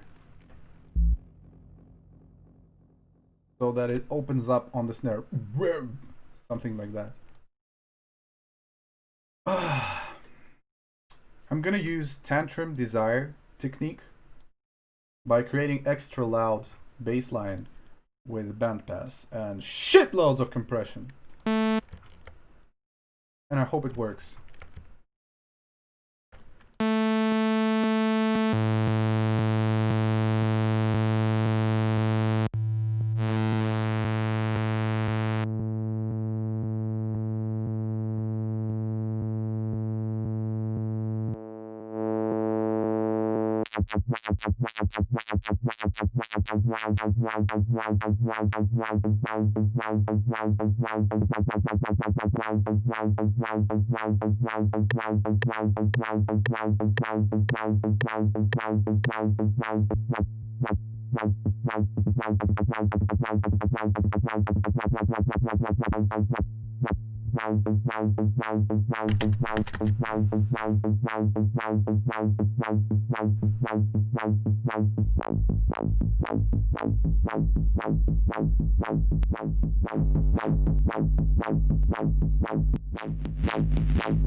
What do you think is better, to release on labels or stay independent? If done, no releases at all yet.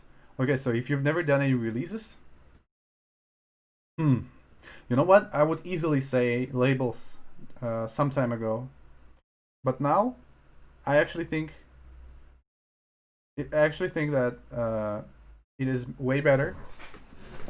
It's actually way better to stay independent. I'm gonna explain this. It's good. I'm gonna just start explaining it. It might take a little bit of time, but who the fuck cares? We have all the time in the world. It's a COVID freaking pandemic, and it's a Sunday. So all of the fame I've ever gotten, except for two releases in my whole life, has been from me uploading my songs for free, and YouTube guys downloading them and uploading them. So like I have like 3 or 4, maybe 4 songs on Suicide Ship, simply because they were free download ones. Okay, so this is the biggest name, of course. I can go through other names like Liquefied. Who else? Tumba, you know that guy? 17 Tumba. He actually lives near me, but he's like a shy guy or something. He never contacted me to actually meet in real life, or some other big YouTube channels uploaded me. Like, they've given me multiple millions of streams by just downloading free download songs. I don't know what keeps them from buying songs and uploading them. That's like a second question. But the fact is that they like free downloads. They like to share free music. So like Morning in Sydney was among most popular songs of mine. Downloaded for free, uploaded on YouTube. Also, yeah, because there is no problem with copyright. Maybe that's why. I didn't know it back then, but now I know. Because the songs are not going to be deleted from the video when they're free downloaded, obviously. So, okay, so the most popular track I've ever made is called Falling Stars. It was made in 2012. It gained like 500,000 or 600,000 views on YouTube and almost 300,000 on Spotify. But I was robbed. I was literally robbed by the label, which, like, after my release, they released one more artist called Spective, and the label, it's gone. Like, I have no contacts with anyone. The only thing I know, I actually found the contract somewhere, like last year, and the only thing I know is that the label is actually connected with Majestic, you know, Majestic GNB, Majestic Casual. This is like a channel on YouTube which uploads a lot of cool music. So it's somehow connected to that, to the label, and I think they are based in Stuttgart, in Germany. That's all I know. They never got back to me. They actually haven't uploaded, like haven't changed any information on their webpage since like 2014, I think. So can you imagine, like, the tune got uploaded to Suicide Ship with the purchase link, and it got exposed to 500 million people. Oh, sorry, 500,000 people, of course. But still, like, how much money do they have? How much my money do they have? And what can I do? Nothing. So this is going to happen to you a lot. Up until today, what I'm doing with my life as a musician, I'm constantly stressing label owners and feeling guilty for asking them to pay me my profits. And I actually have nothing to save me, to protect me.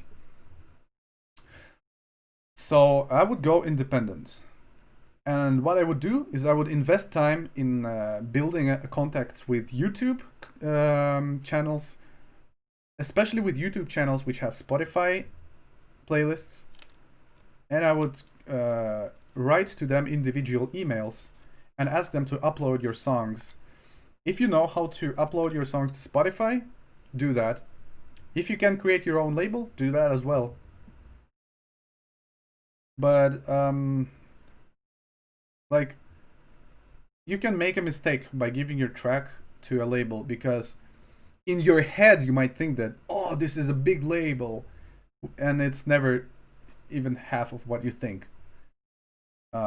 Here's an example. I signed a song with Ram. Do you know what Ram is? It's a label owned by NDC. It's like the supposed to be the biggest drum and bass label in the whole universe, right?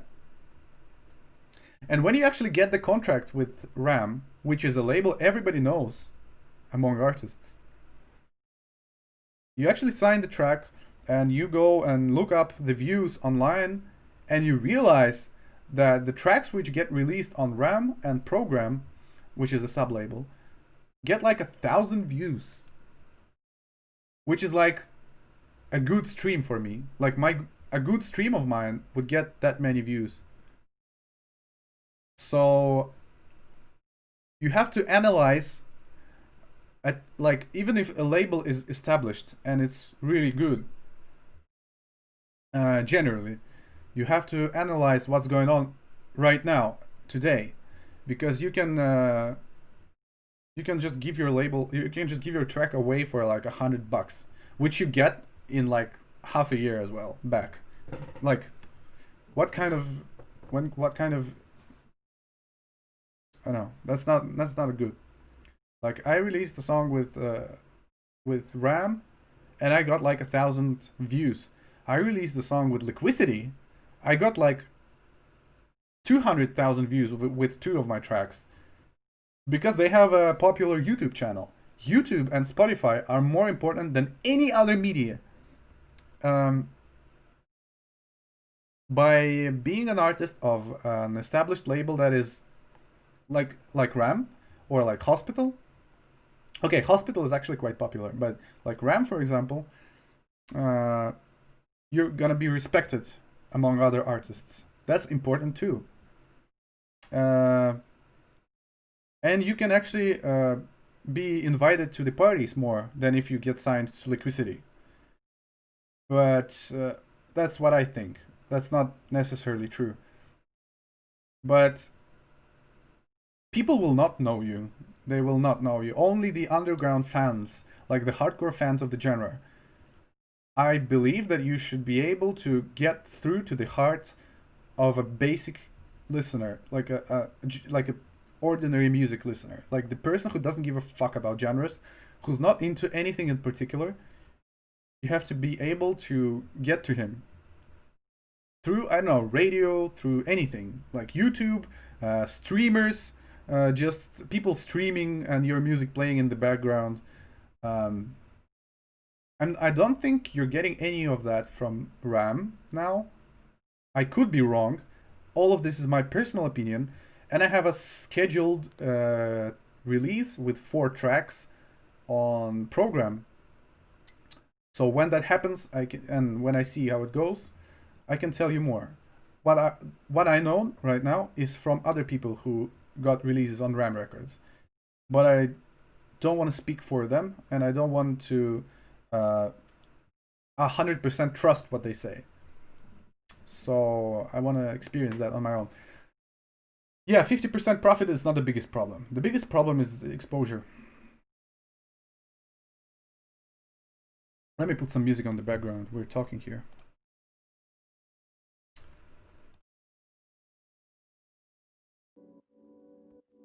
Okay, so would they find the tunes if I have only 75 followers on SoundCloud? How would they find? Yeah, I think I answered the question. Just spam YouTube, not spam. Actually, try to be friendly. Try to find out their first names. Try to give some appreciation, because those people are what you call in business world business angels. They're literally angels of business in music. They escalate your popularity to unbelievable heights for free. It's like, where else do you get that? Be very friendly, very careful. If there's something you can do for them, help them. I know, I cannot imagine that scenario, but if that would happen, then yeah, those are the people you should care about. Just type in drum and bass on YouTube and you're gonna find like 50 channels. Or any other genre, it doesn't matter. It's painful to be a tosser while you aren't. I'm not sure what a tosser is.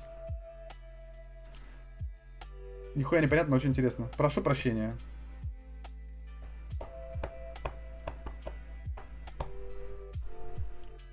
I'm sorry for English. Я люблю всех своих зрителей, поэтому я хочу говорить на всех языках мира. Китайцы есть? Есть китайцы в здании? Дайте китайцам. Хочу пиздеть по-китайски. Китайская дота. So I would say go start as an independent artist. Learn how to upload your songs to Spotify. Learn how to upload your songs to iTunes. Those are two. This is like maybe something else. iTunes, Spotify, Beatport, nah, doesn't work. Maybe something else of your choice. Those are like 3 or 4 things to take care about. And start uploading, but do it smart. Don't just upload the song in the world. Like, listen to my song, you people who have no idea how to find the track. What you have to take care of is actually, it would be the best if you could arrange an upload date with some YouTube channels. Like, the track is going to be uploaded on the 25th of March, for example. And you schedule your release the evening before, just to make sure like everything is correct. Because there can be time zone difference and stuff like that. That's gonna give you a good boost. And good start, I believe that good starts will actually somehow change the settings of the Spotify, of YouTube. Like, it's gonna put your song into trends. So yeah, just make sure that your song is viable. Contact some people, talk with them the details of uploading your song on YouTube and to some channels. And of course tell them that, yeah, okay, at this moment this track has not been released yet, I want to release it. When can we arrange uploading the track to the channel? So they give you a date, you plan your release date, you get back to them saying, yep, okay, that's cool, or like, sorry, the closest date when I can release my song, like, is like a week from when we agreed. That can happen sometimes because Spotify or like other online platforms or stores, they can have their own limitations. For example, you cannot release a song earlier than 3 weeks from the day that you arrange the date. So that can happen as well sometimes. Hey man, following your streams for a while, how do I know which language it's gonna be? Yeah, sometimes it's Ukrainian only, right? No, that's Russian. Actually, it doesn't matter. Like, you can just say hi, and I'm gonna know that you're English, and we can speak English. Like, I have a different channel which I created to make English videos, but I'm kind of stuck with it. I don't know. But if I have more English subscribers than I have Russian subscribers, I'm gonna speak more English than I speak Russian. That's it. Like, for Russian people, it's easier to understand English than the other way around, right? Прога называется Epoch Cam Pro. What do you do for a living? I'm a partner development specialist for a company. Unfortunately, I cannot give a lot of details about my work because my actual boss can sometimes visit my stream. So I don't want to do that. But I like my job a lot. I'm pretty lucky. I've been suffering a lot with my previous jobs. I only got this position like a month ago. Actually, I think less. This month, actually. I only got this position like 3 weeks ago. Or maybe two and a half weeks ago. And I'm blessed because I have a normal schedule and I can sleep at night. Because before that, I had night shifts and I worked for like... I don't know. Can you link it? No.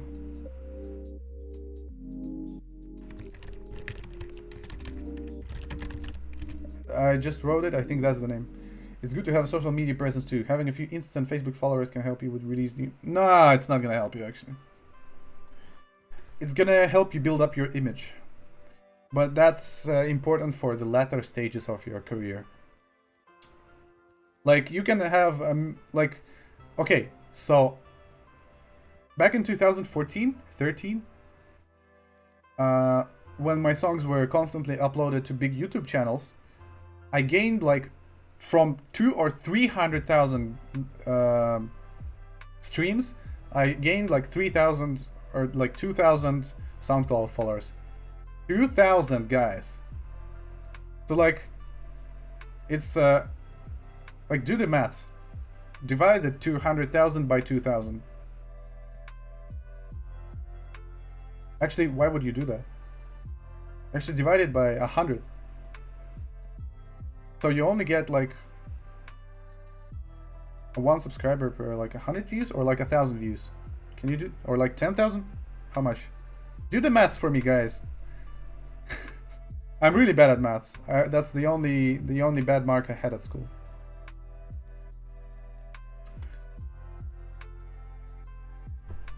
Like, you're not gonna gain a lot of following, and it's not gonna help you much post-release.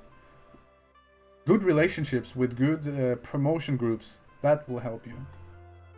Promo groups sound like something almost spiritual, like non-existent, but it's actually just guys who have big YouTube channels. Even though people have been saying for quite a while that, oh, now Spotify is the thing. Nope.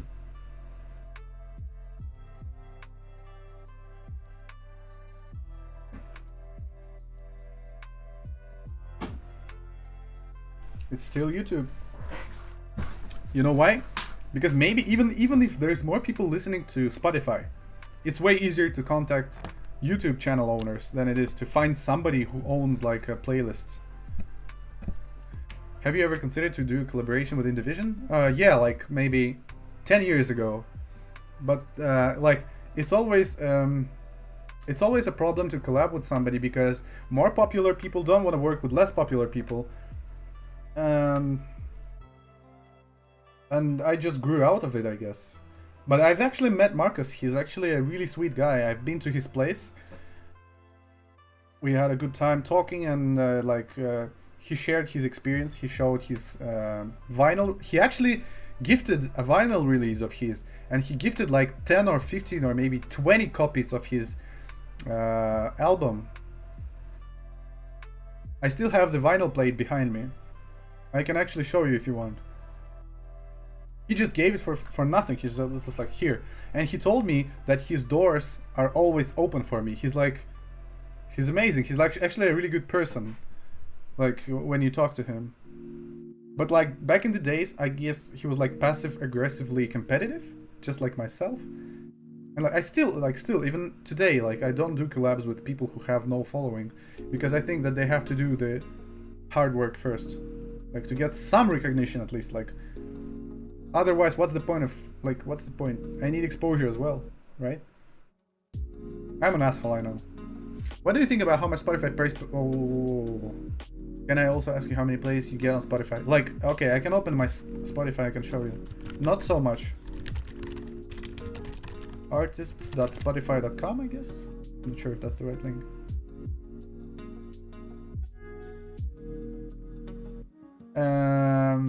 Okay, so here's my stats. I'm gonna open up.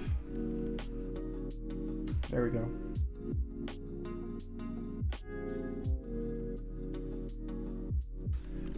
So,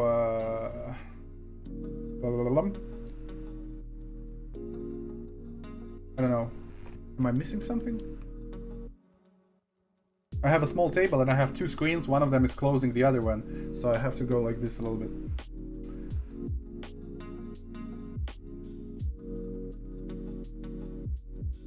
Yeah, I'm not sure if you have any noticeable artists in Latvia. I'm not sure. Anyway. How am I gonna see my statistics? I don't remember, like, maybe I could just click randomly here. Followers, no, that's listeners. Oh my god. It's not what I want to show. Okay, see songs. So, all time. This is all time statistics I got from Spotify. It's not so much. Like, The Falling Stars is the track that I told you that I was basically, like, the label robbed me. This is the one. Till Day stands like my most popular tracks. Universe, the one that was released with Liquidity, is the second place. This is from the same release with Falling Stars, so it makes sense. So it was promoted heavily by Suicide Ship, and this was promoted heavily by many others. So this was promoted heavily by Liquidity. So you can see all of my most popular tracks by far are connected to YouTube directly, like promotion from YouTube. Of course, Spotify didn't appear on the... I think it didn't exist in 2012, I'm not sure. So this statistic is probably from like 2016? I don't know. Like, here's my last release, which wasn't supported by YouTube. So you're saying, listen, your claim was that one of you guys said that building up like following can help you. See what happens when like I should be an established and known artist by now, shouldn't I? Like here's a release I made that didn't get any support by big YouTube channels. See? It's got like nothing. All those streams are from playlists on Spotify and from people listening to those big popular tracks of mine and going like, I wonder what else this guy made. That's pretty much it. I don't think that you can find a lot of like really popular, I mean like several thousand views on YouTube per track. Then this release changes. You can see the picture is the same, the red picture. So it got even less exposure because it was even less supported by YouTube. All of those other ones in between were released on my own label, which I just gave it away. I just didn't care. So they are not popular, apparently. Like these ones, for example. So yeah, there you go.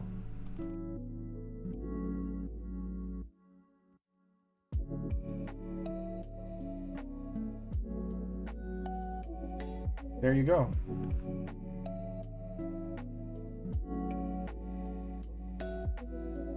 Feels good talking to you guys. It feels good not to be like forced into making music on streams. That's really annoying sometimes because, well, for me, because I'm putting pressure on myself. I'm applying a lot of pressure on myself. And now to actually answer your main question, what I think about how much Spotify pays per stream, I actually think music is the most... That's a lie. It's among the most underappreciated things, popular things in the world. It's like, in the 19th century, in order to hear music, you actually had to be like, live in a castle, have shitloads of influence and money, and you had to invite an artist from somewhere in the other end of the world to come to your castle and perform for you. And now you just, you know, take your phone to the bathroom, you take a shit, scroll a fucking track for 10 seconds, be like, it sucks, and you just throw your phone out of your window and you're like, that's bullshit, there's no good music around anymore, oh my god. That's what actually, like, that's what happened. Like, people don't appreciate music, it's everywhere. Everybody wants to be a musician, and there is no quality standard anymore. Back in the days, the objective quality standard was the ability to play piano. Like, most people cannot play a piano, right? Right now, everybody can look up a few tutorials or download a couple of sample packs and just make a song. Like, there was actually a situation a few years ago when somebody released a track on one of the big labels, maybe that was even Ram Records, by completely just putting together samples from a sample pack. And the label found out that this is what happened, and they actually took the track off the stores. I think that was NA's sample pack. So about how much Spotify pays, I mean, what are we gonna do about it? I mean, people who are crying about it are leaning towards lefties politically, and I'm not. I'm a right conservative, mainly. I'm kind of moderate. I'm not all the way there. So I'm like trying to be reasonable with all my political views. But what I think is like going on, it makes full sense. Like, we allowed for this to happen, and the world allows for the capitalistic structure to treat us exactly like this. So this is what we deserve. This is all we deserve, guys. This is the best we can do. Like, look at the world around. Everything we're building, it's all based on people exposing other people in a business way. Like, that's how the world works. What are you gonna do? Obviously they pay not so much. Like, they pay pennies. Let's put it like that. But it works, and everybody wants to be on Spotify. And everybody cries, of course. What are you gonna do about it? What's your problem? The capitalistic structure actually gives you everything you need to rise within it. The problem with many people is that they cannot actually...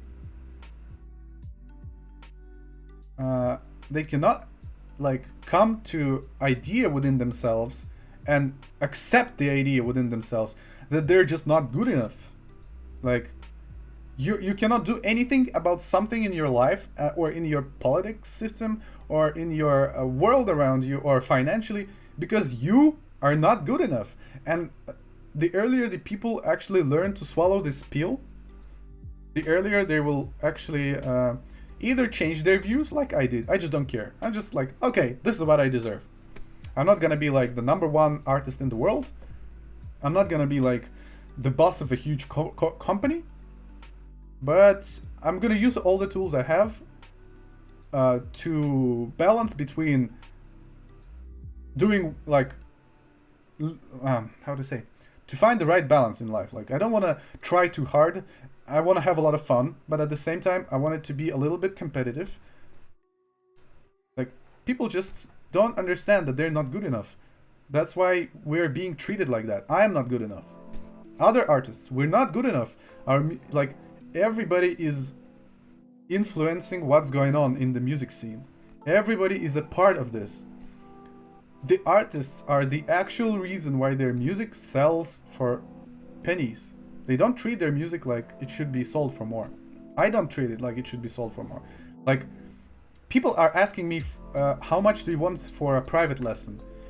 And I know that most of people around me, okay, let's be honest, they're from Russia, and Russia doesn't have a good economy, like, right? People clearly earn less than I do. But like way less, because like they earn only slightly less than me in big cities, but way less than me in other cities. How am I supposed to tell them that the private lesson would cost them 50 euros per hour, which is what I think a reasonable price is?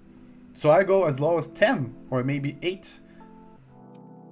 And I used to go with this.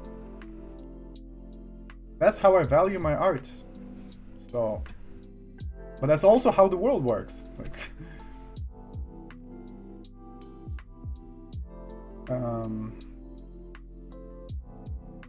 yeah, Estonia is crazy when it comes to drum and bass. We have a really strong scene.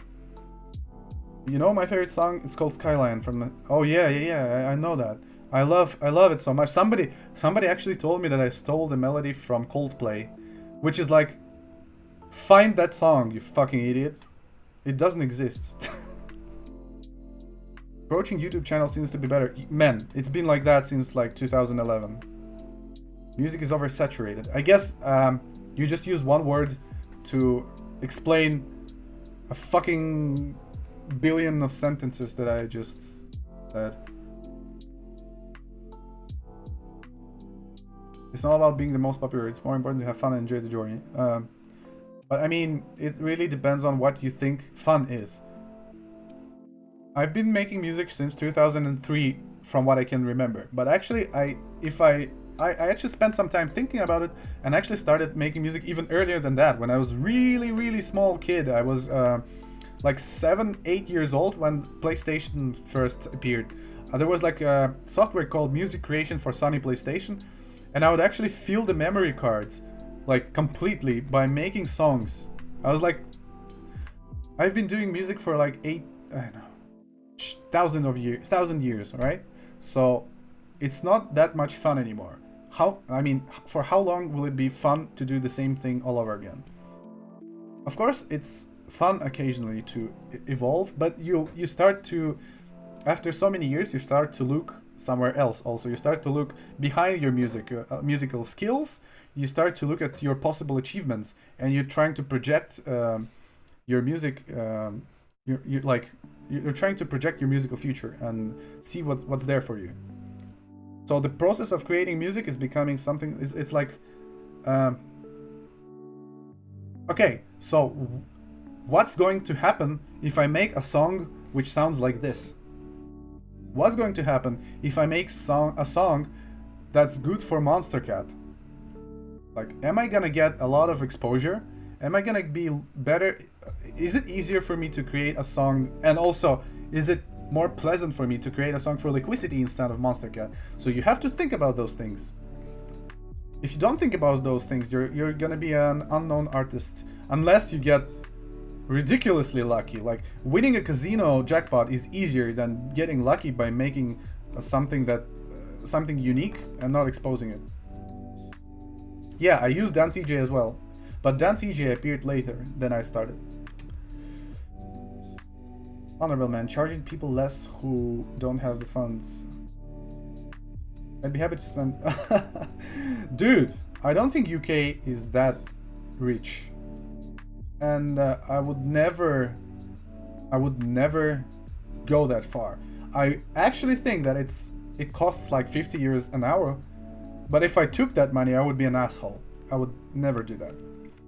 This is the reason why I actually don't teach people individually anymore. Like, I don't know, maybe it's some weird like Christian shit that I have, but I just don't want people to spend that much money. Like, I know objectively, or maybe subjectively, I don't know. I know for like, I know that you're not gonna learn much from an hour. You're not gonna learn much from 10 hours. You're gonna need 1,000 hours to learn something. How much is that? Like 1,000 hours? It's like 50,000 years? Are you crazy? Besides that, there's like so many online videos which are way better than mine. And then there are my videos as well. Like hours and hours, like hundreds of hours of streams since 2015. There's so many tricks and things that I used to show, which I don't know anymore. Like, I don't remember them. Even now, looking back at my old streams, I'm like, oh, that's pretty cool. I didn't know that. Like, I did actually know that, but you forget a lot of things along the way. And also, making music is, I always compare it to like physical sports, like athletics. You have to do it all the time to be in shape. Sometimes breaks are good, of course. It's like when you work out and you take a few months off, you can be shocked, like, okay, maybe a few months is a little bit too much, but a few weeks or a month off, and suddenly you come back and you bench like crazy, like you beat your own record, and you're like, what the fuck? I didn't even warm up properly. That can happen, but it's not gonna last for long, because music is a social construct. You have to be awake to what's going on. You have to see how music evolves. You know, like today drum and bass sounds like this, and then snap, Matthews appears, and it changes the direction like crazy. And then snap, Come On Crooked makes some unique new sound, and drum and bass is different again. And that's like, you have to adapt, you have to learn new synthesis methods, otherwise your sound is going to become irrelevant. So, there you go. I answered too many questions, most of them were inside my head. Bank services in UK, I mean, not as bad as your hospitals, I guess. I mean, like the medicine in general, probably. Hospitals are pretty good. But I mean, medicine is pretty fucked up, isn't it? From what I know. You guys invaded and made it an English stream. I like it. I really like it. Most people who don't know English, they left. But I don't care. Like, you guys deserve attention. There was a lot of cool and interesting content, like, on the stream anyway. 20 pounds feel more pleasant. Yeah. Спасибо, Ричкрофт. Обожаю тебя. Респект и Лукас. Я забыл, что я это сделал. Wow, wow, wow, wow. We're gonna make it like this.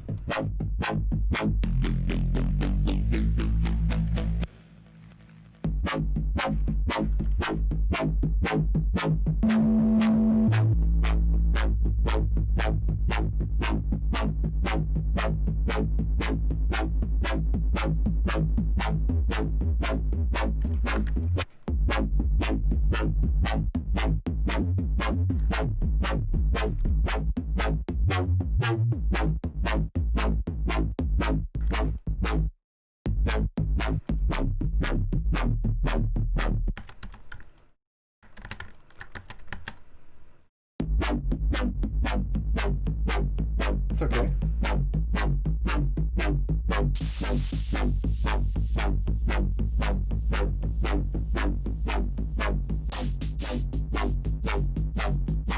Whoa, whoa, whoa.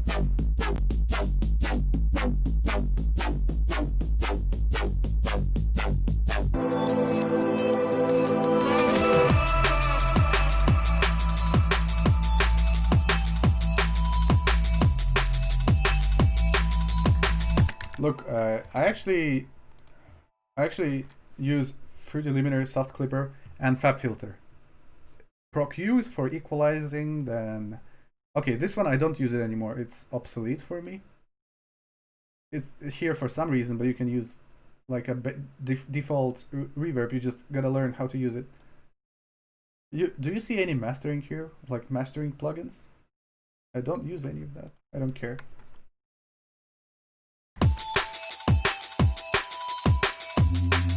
That's just a waste of space, man. That's what I think.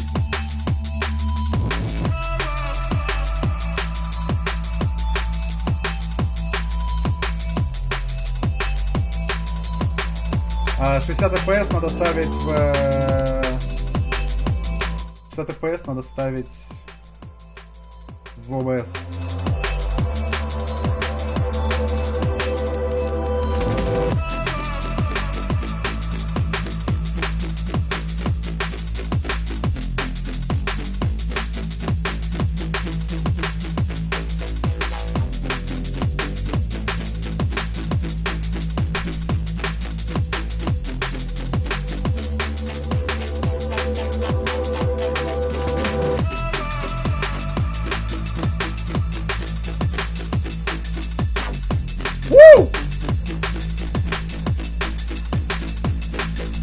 No, I don't do any mastering, and I actually hate when people master my tracks.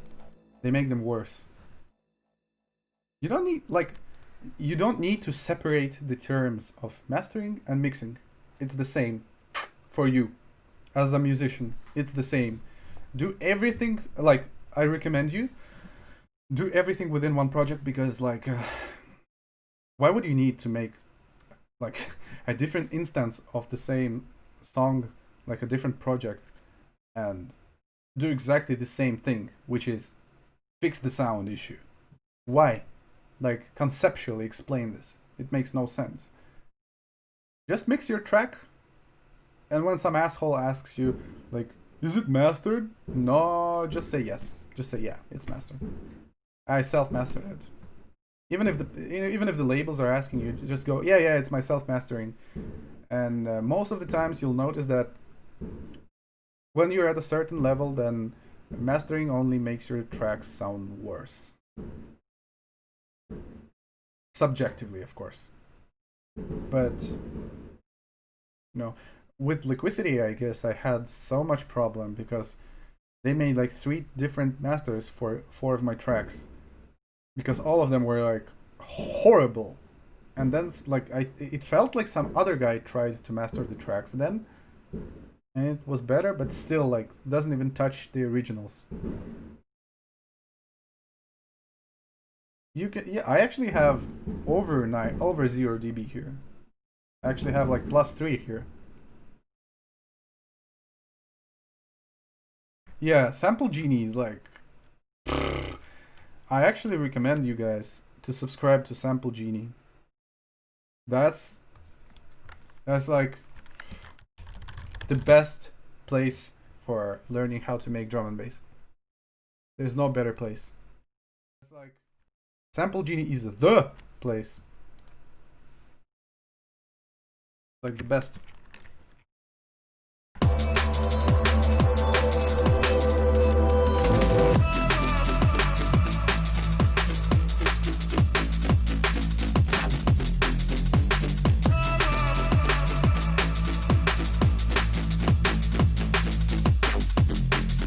It's a little bit too silent in the beginning and in the end. I want to make sure it's more like I want to make sure this sound is present all the time. What I'm gonna do, I'm gonna do it like this.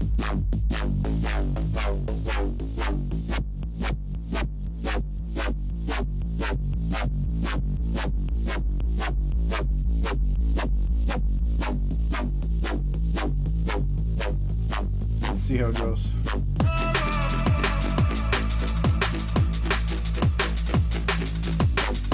Yeah, it's kind of better. A little bit.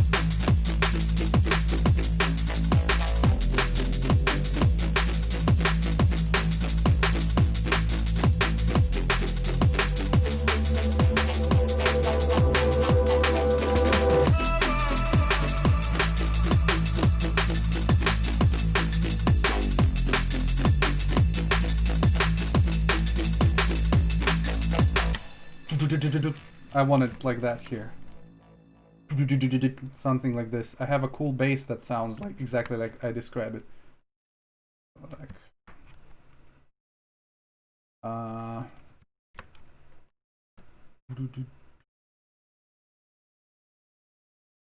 Like Right here.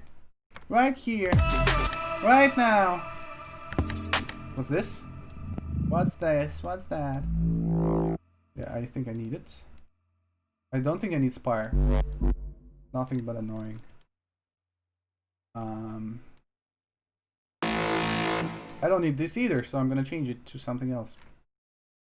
What's up, man? This sounds amazing. Love it. Thank you so much, Brasson. I guess that's how you pronounce your name. Today, I have a English-speaking people invasion, so you're lucky. It's your day. Everybody has been speaking English with me for like an hour or maybe 2 hours. Even the Russian guys. So yeah, I might re-upload parts of this stream to my English channel. I'll see how it goes. Oh, by the way, I created a Patreon, so if you guys are interested, the link is in the subscription. You can check it out. At the moment, it's actually, I'm gonna actually make a small advertisement right now. Like, I'm not gonna annoy you with that. It's just gonna be real quick. My Patreon. Okay, so I better open it like this, I guess. Micron DNB TV. So like for 20 euros, you get so much. It's like crazy. I'm really proud of this one. Like, I'm really proud of what I offer right here, right now. Sorry. So you get, by purchasing this subscription, just listen to this. You're getting an old sample pack that I made, which is cheaper than the market price. It comes with the newcomer package. It used to cost 10 euros, then I made it 5 euros. Sorry, I made it 7 euros, but here you get it for 5, alright? Alright. Then, you get a welcoming sample pack, which I already have right now. It's like maybe 6 drum loops and 3 baseline presets. I'm gonna be just uploading those constantly. Then, you get all the privileges of these 2 levels as well. So, this means I'm gonna make some real-life content, some streams. Maybe this stream is going to be on my Patreon instead. I'll think about it. Some real-life content, some podcasts of me talking to some people about music and shit like that. Anyway, that's not important, and most of that shit is not there yet. Here, look, 15. In addition to these 2 levels, you get 2020 sample pack from me, which is like in snares. It's like 100 snares from these 2 packs. In bass lines, that's like close to 200 maybe? I'm not sure. This sample pack alone, I was selling it for 20 bucks. Sorry, for 20 euros. Here you get 2 sample packs worth of 27. Originally worth of 30 for 15. And also, now this is the best thing. This is what I'm really happy about. You get all lower tier privileges, of course. And look at this, occasional FLP project publications with unfinished tracks. At the moment, I have 2 tracks uploaded. So those are like sketches, right? So don't think that it's fully mixed tracks. This like I'm not gonna show it right here, but I'm gonna show it right here. It's like wait. It's post scheduled published. Okay, so let's go here. There we go. The new wave dark neuro drum and bass sketch, for example. And there's a video that shows what's in the project, and you get to use the project, and you can do whatever you want with it, as long as you have FL Studio. Apparently, it's not working. Okay, it does work. So.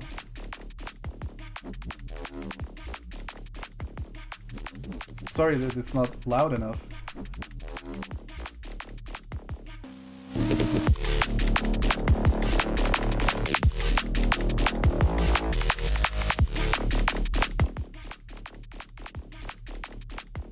Okay, that was loud enough. So you get to have this project for free, and there's another project with ambient, which shows how to make cool pads with massive. But that's not the favorite part of mine. The favorite part of mine is a video, a 30-minute video. See how the tune X was made. Videos about some of my tracks. I actually made 2 videos. I haven't uploaded the second one. I should do that after the stream. These are 2 exactly the same videos of how I created my track called Universe for Liquidity. Russian version is up there, so you can download it right now. Actually, you cannot download it, but you can see it on my secret link for YouTube. And you can actually, you know, get an insight to how the track was created. Apparently, I'm gonna make an English version. I actually made it. I'm gonna upload it shortly, so it's gonna be there as well.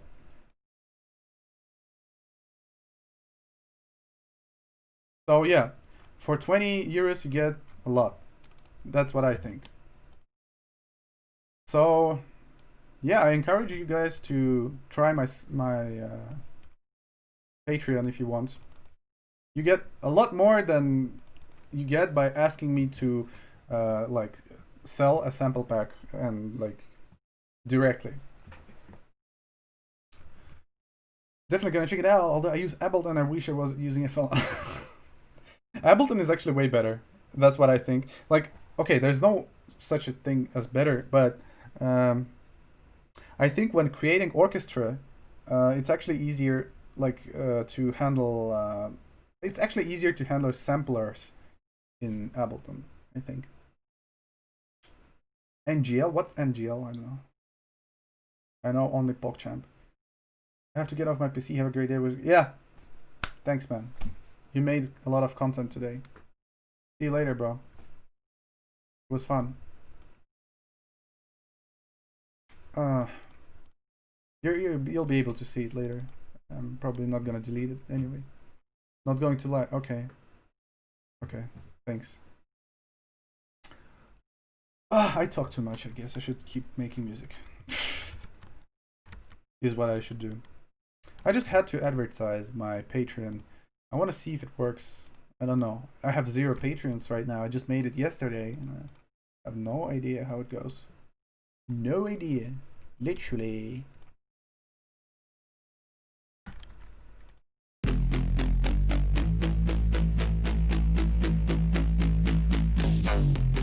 I was planning to do something, and I don't remember anymore. How great is that? Oh yeah, I was planning to do like a jumpy kind of bass.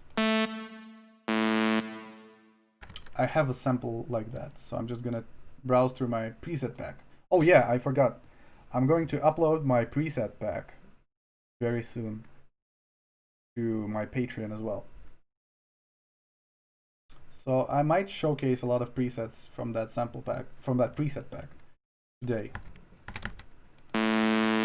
What? What? What? What? What is this? Why is it not changing? What? Oh! I accidentally deleted the main base. Oh my fucking god. What? Okay. Chill. I know what to do. I'm gonna save a new version. I'm gonna revert to last backup. I'm gonna save the preset. I'm gonna open it from the version I just saved. I hope it's gonna work. Gonna get the Patreon. Ooh! I'm gonna get my first Patreon, guys! У меня телефон, да, всегда на зарядке. Yeah, and I'm gonna be uploading as much English content as possible. But I'm really hoping that I get, like, at least some English-speaking patrons, because otherwise, like, what's the point? Oh, nice backup! Literally nothing was saved. I am lucky. Okay. I'm gonna revert to the previous version I saved and see how it goes. But I can always like redesign the same base. I guess it was. I remember every single thing about it. I think so. I hope so. I have a good memory for design. Yep, should be here. Yep. It's such a relief. Oh my god, it feels so good now that I actually saved it. I'm actually gonna add it to my preset pack for free. I have a good mood. Now that I found it. Jesus. That was close.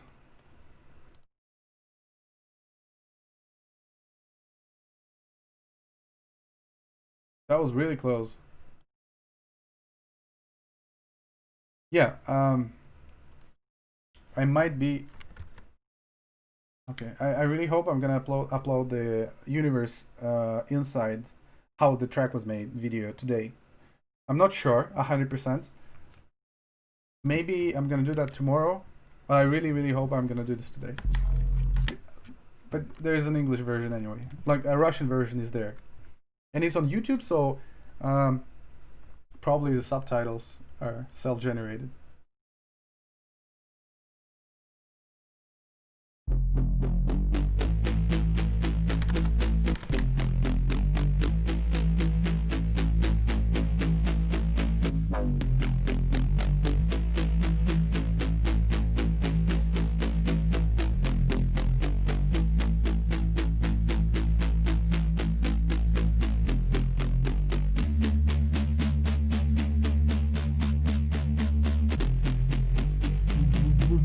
Окей, so... что мне надо было сделать? Надо было. Let me see you shaking your boots, come back to the old school, back to your roots. Я должен был копию сделать.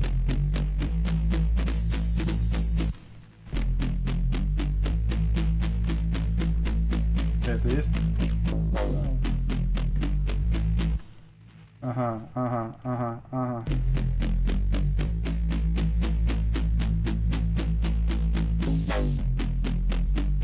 Вот оно.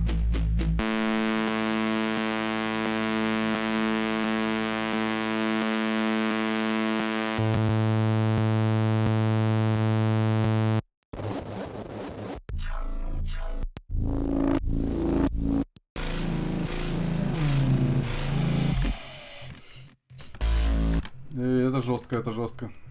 Это капслок просто.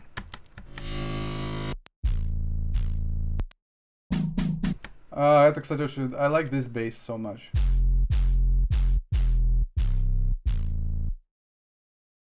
Разъеб.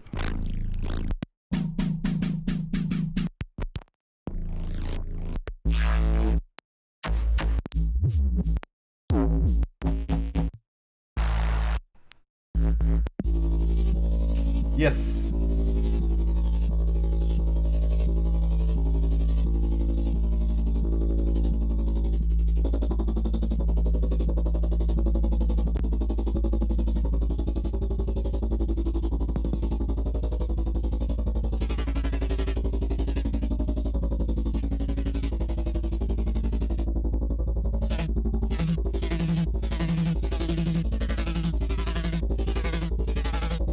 Обожаю.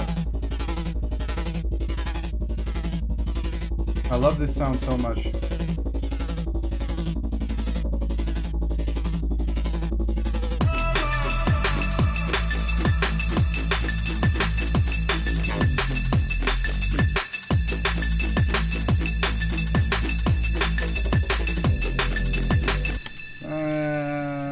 Немножко он слабенький.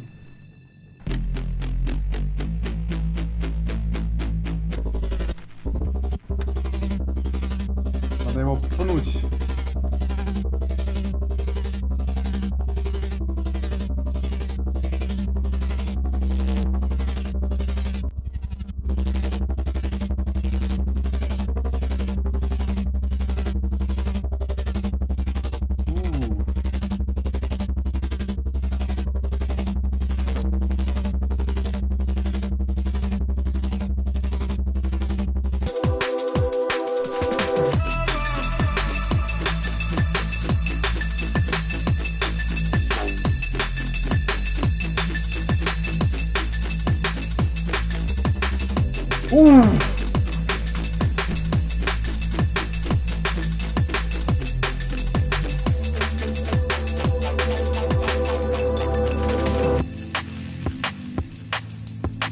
тебе интересно, когда я научился говорить по-английски? Ну, наверное, во 2 классе.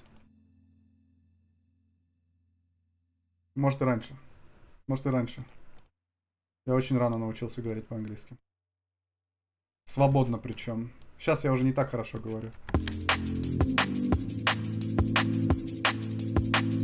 Наверное, это, по-моему, было во 2 классе.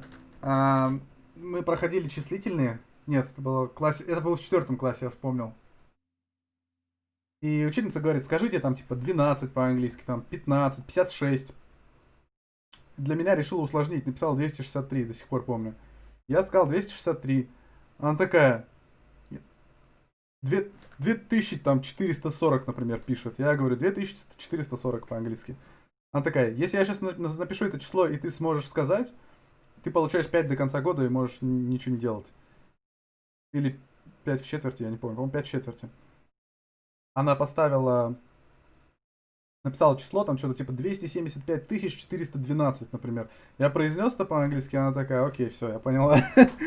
Ну, я с репетитором занимался, я никакой не гений нахрен. Это все, на самом деле, меня родители очень много лет пинали, платили огромные деньги, наверное, я так думаю, за то, чтобы я 3 раза в неделю, а то и 4, ну, иногда 2.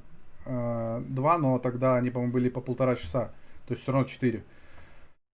Чтобы я занимался английским, чтобы я его дрочил. Я очень много отлынивал. Я ходил, иногда я мог спиздеть, что я пошел и не прийти. Иногда я мог... Я почти никогда не готовил домашку, я ни хрена не записывал. И все равно, за столько лет дрочки, я типа знаю все времена практически идеально. Ну и словарный запас нормально. Но самое главное, что логика языка у меня работает. То есть я могу общаться так, типа, как будто твой чувак. А не как будто, блядь, я по учебнику читал. Ну, как бы, ну это, блин, это родители просто реально поработали. Если я, короче, разбогатею на том, что я знаю английский, я родителям... даже несмотря на то, что я с отцом не общаюсь вообще, я все равно им воздам это финансово. Это 100%. Это не моя заслуга. Это очень много из семьи идет, люди. Даже если у вас семья, это деревенщины какие-нибудь. Ну, у меня семья не шибко образованная, прямо скажем. Но они сделали меня намного более хорошей и грамотной версией самих себя. Они вложили в это силы. Чувак, ну, блядь, какой нахуй БС? Ты сейчас рофлишь, что ли? Сейчас я буду сидеть показывать. Давай, покажу, блядь. Ну ты пиздец. Я просто охуеваю. Google нет, что ли, забанили. Вот, смотри. Где эта камера ебаная? Вот, заходишь в раздел Cam. Ставишь Epoch Cam. Resolution ставишь Custom. Выбираешь 1920 на 1080. Highest FPS. По-моему, у меня тоже 30. Да, у меня 30, лол. Это не 60. Тебе кажется, что у меня 60. У меня 30 FPS камера. Видишь?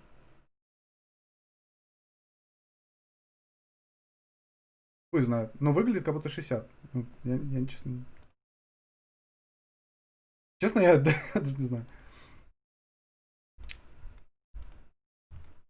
Хуй знает. Окей.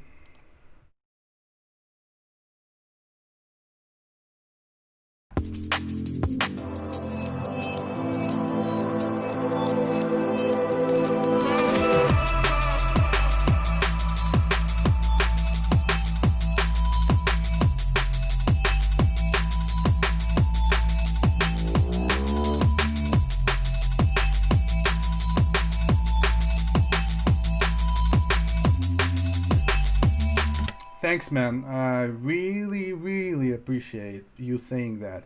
Especially for the second sample pack, which I've been working on for 2 years. I've been working on this one for 2 years, man. It's like, I've been removing and adding samples like all the freaking time.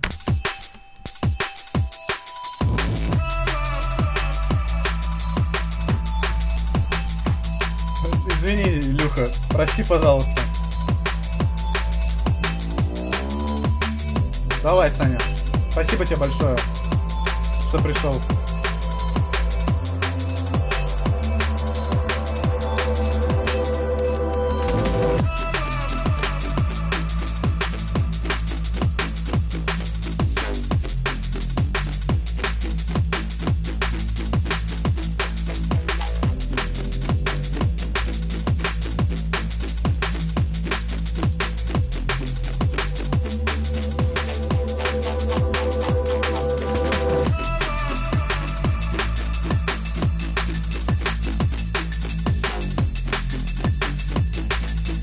Listen to this. Oh!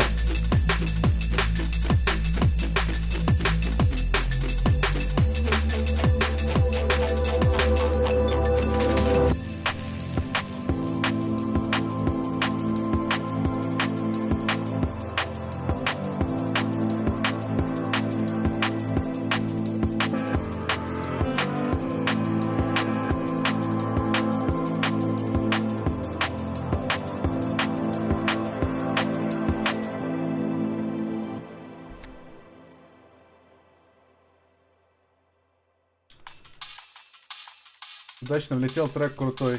Спасибо. Ну да, я сегодня открыл проект. Мне кто-то на стриме тут написал, парень, по-моему, Рома это был. Типа, ты мне обещал трек когда-то скинуть, там, типа, который ты делал на стриме несколько лет назад. Я такой, типа, да, реально, о, у меня же проект лежит прямо на рабочем столе. Но я его когда-то выделил для себя, и то, выделил этот проект я для себя не сам, а потому что мой напарник из Tunnel Vision, ну, это мой проект, который сейчас на программ, он сказал, что это хорошая тема, надо доделать. Ну, я, типа, мне, как бы, этот трек никогда не казался крутым. Но сейчас я посидел, поработал над ним и что-то проникся. Ну и, блин, людям нравится, типа, все подряд. Типа, даже сейчас на стриме такие, типа, нихуя себе! Круто, круто! Я такой, типа, ну ладно, давай поработаем. И в итоге сделал какое-то мясо, и мне нравится. И, в принципе, всем нравится. Какие хорошие тарелочки.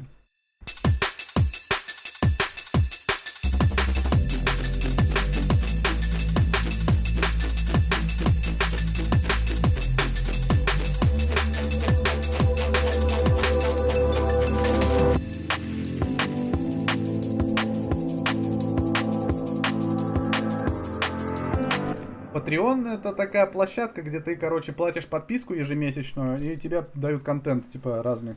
Я сам, честно говоря, блин, узнал о нем вообще, ну, давно, в принципе, услышал, что его делают. Типа, была такая шутка, что артисты стали бедными, и, короче, типа, все не хотят идти на завод и открывать свои патреоны. Вот. Я подождал, я забил на это. Нашел нормальную должность, получил ее. И открыл Patreon! Гений логики. Но суть в том, что там, короче, написано в описании, там есть 5 уровней подписки разных. И за каждый из уровней подписки ты получаешь определенный контент. То есть, чем ты больше платишь, тем больше контента ты получаешь. Обязательно прочитай дисклеймер. В дисклеймере написано, что я не пунктуальный нихуя и не обязуюсь гарантированно выполнять все всегда. И что стоит покупать только тогда подписку на Patreon, когда ты действительно хочешь меня поддержать, независимо от того, что там, типа, я буду постоянно его апдейтить или нет.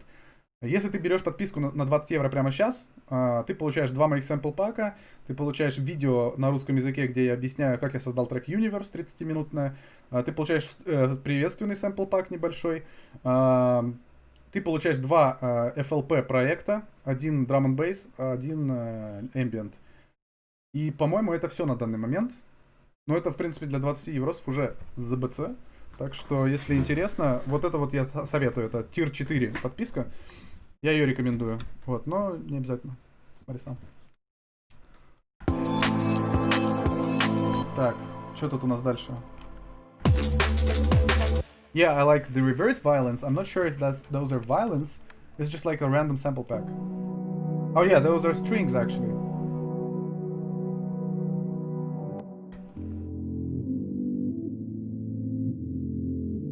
Yeah, I don't know how. I wonder how it sounded in the original. Let me make a unique copy and reverse it.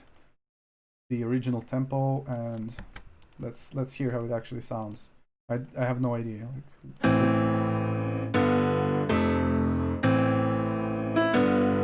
Oh, so that's a piano. I didn't know that. I don't remember. I mean, this project is like 3 years old.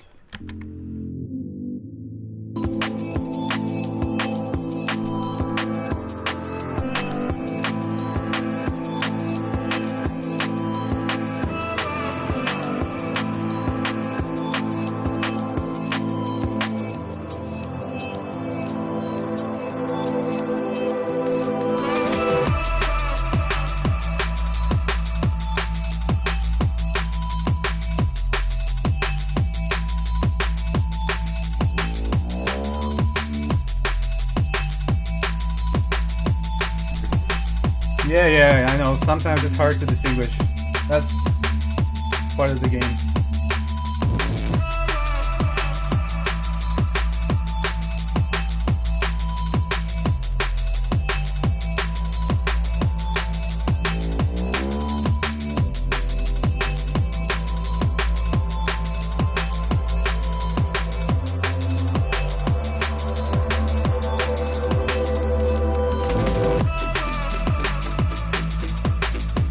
Если не забуду, да, конечно.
Спасибо, Андрюх.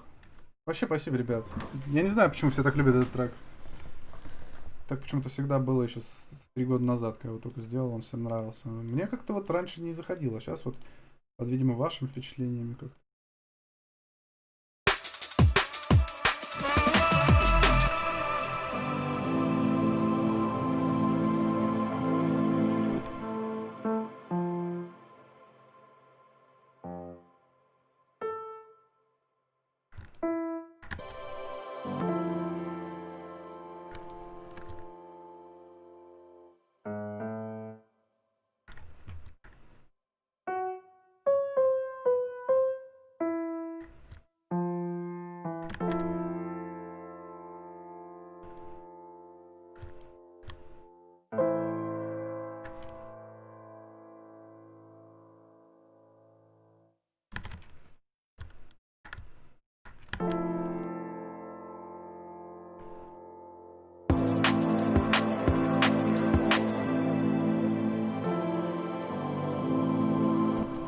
Тебя же на рам выпускают, да? Да, у меня вышел один трек на рам в компиляции, пока что только один. И на дочернем лейбле, на программ готовится сейчас релиз из 4 треков. Но это на моем новом проекте Tunnel Vision. У них практически релизов нет. Монитор выше уровня... Да, монитор выше уровня головы, но у меня... Блять, это правда, нахуй. Но у меня вариантов сейчас нет, к сожалению. У меня сейчас стоит столик. Вот такой, блядь, в ширину. И на нем 2 27-дюймовых монитора вот под такими углами. Это, бля, это порно на самом деле. И... На 30 лет, у меня скоро 30 лет, юбилей в марте. Я попросил родителей подогнать мне стол.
Смешно.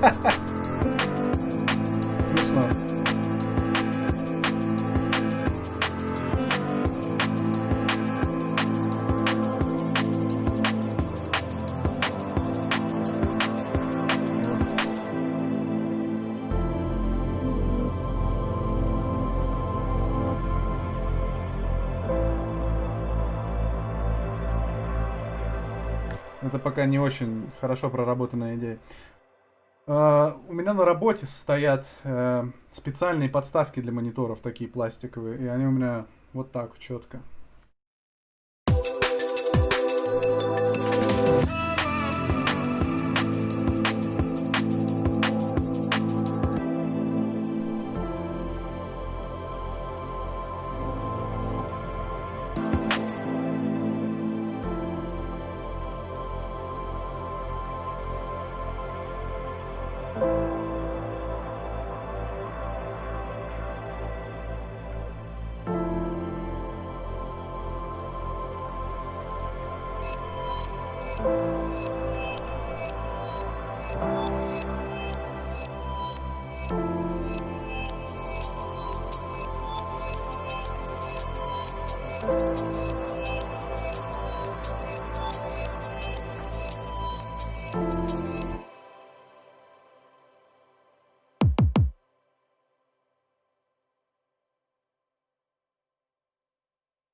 Спасибо, Hyperstatic.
Parallel compression. I'm not really good with this term. I don't think so. I don't think I do any of that. This is a really old project. Everything is split by a different... Parallel compression is like when you compress things individually and then you compress them together. I don't remember. What's a parallel compression? Let me Google it. I always Google this and then I forget. Used in sound. Parallel compression is a form of upward compression. Slightly compressing the heavily. What? I don't even know that. Fuck. Sounds like it makes no sense actually, like from a technical perspective. And process dry or lightly compressed signal with a heavily compressed version of the same signal. What?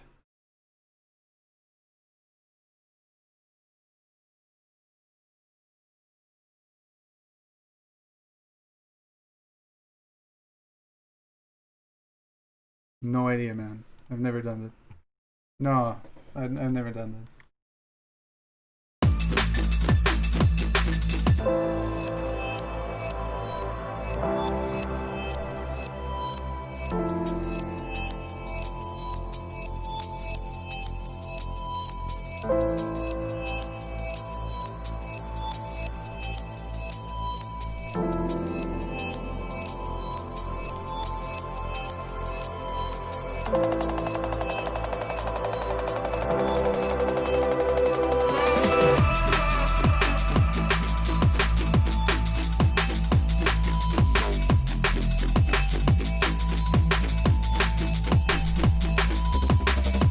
No, I never did that.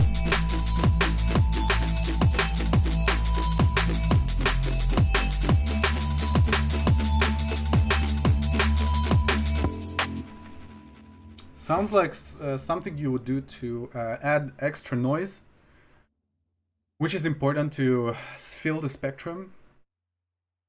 But it sounds like something I would be able to compensate by manipulating the white noise and other noises in the song, and would also be more precise.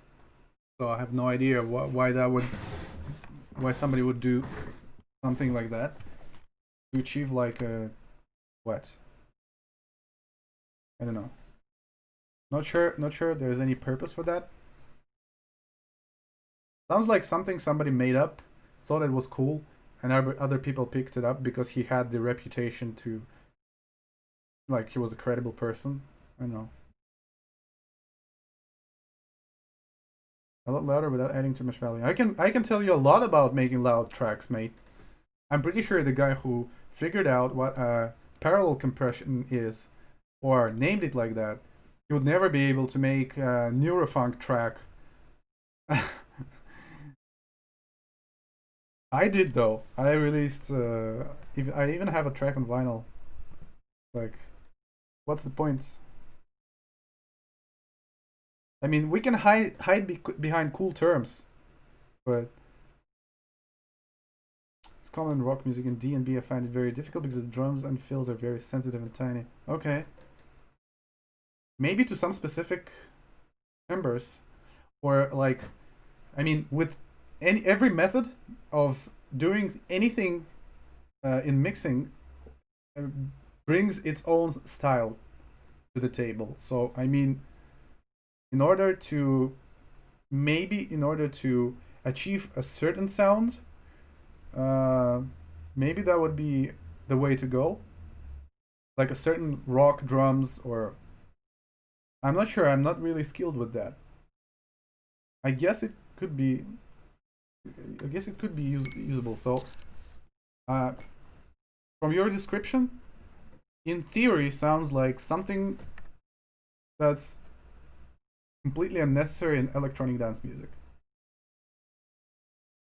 Как не лениться писать музыку, смотреть мои стримы и вдохновляться.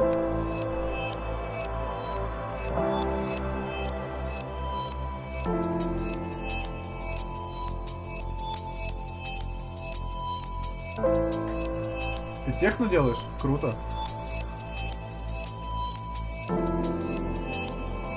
Хотя я больше в ахуе с того, что ты 3 года меня смотришь.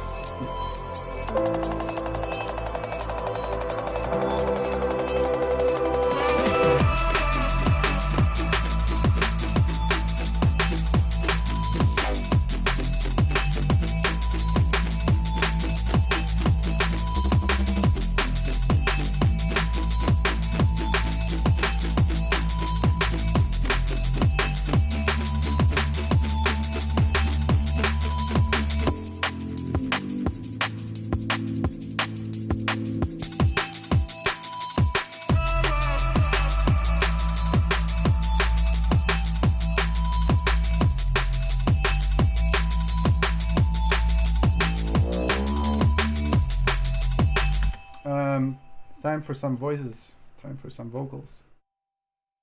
What group effects do you use on the drum bus? I have no idea. Like, this is an old project that I don't even know. Let's check. So, nothing. Here. That's weird. What? That's all? Just the reverb and... What the fuck? This is... Okay, so this project in particular is not something to learn from. It's just sometimes you get lucky with the groove. You just don't have to put... You don't have to mix things together. Also, normally I don't use a lot of loops. Like, most of the time I make whole track just by using Serum. So, a lot of loops here. Okay, this is nothing. Literally nothing. I just chose the samples wisely, I guess. This sounds really weird. I don't understand how this works. See you, Jonathan. Yeah, thanks, man. That's inspiring a lot. That's inspiring me to make more stuff. Thanks. Thank you for becoming, I guess, a Patreon. I haven't checked. Let me check.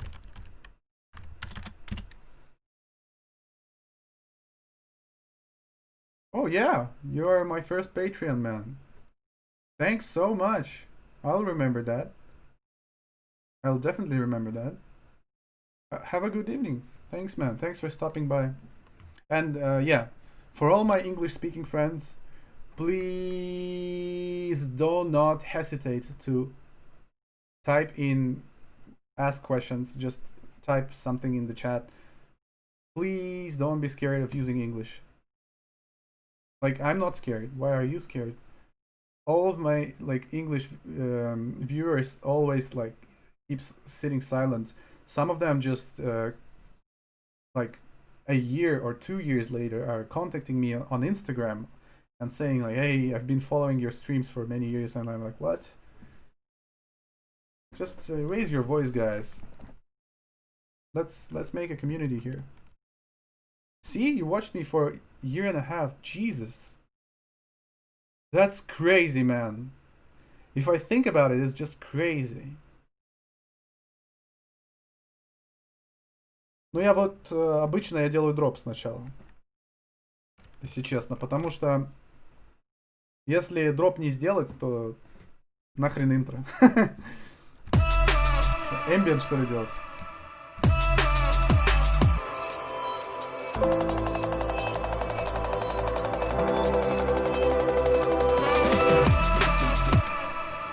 Once again, thanks, Jonathan, and have a great evening. See you around, buddy. You're doing feedback today? I took your advice on adding better top and want to know what you think. Let's go, man. Let's do it.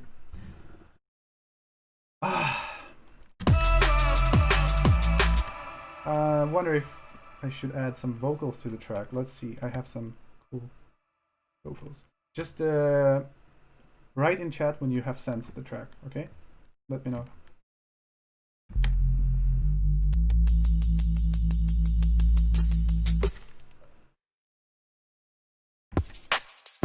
Oh, this is my own sample pack.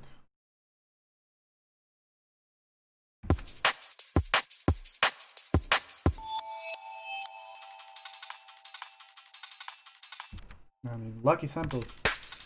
I swear to God, like, unintentional, cool vibe. It's always really surprising, like, even after many years, you open the project and you're like, what? Really? При подписке тебе, смотри, если ты подписываешься за 5 евро, да, тебе будет доступен ограниченный контент. Вот, если ты, например, подписываешься за 20, то ты имеешь весь контент за 15, 10 и 5, плюс за 20. Ну, то есть, понятно, да, что, грубо говоря, чем выше подписка, тем больше у тебя контента. Не так, что у тебя он как-то сегрегирован, что если у тебя подписка более высокая, то ты получаешь отдельный контент, а тот, что ниже, тебе нельзя. Что тебе нужно, типа, все подписки вместе иметь. Не. Ты просто больше платишь, ты получаешь все то же самое, что те, кто платит меньше, плюс там что-то сверху. Но перед покупкой внимательно прочитай дисклеймер.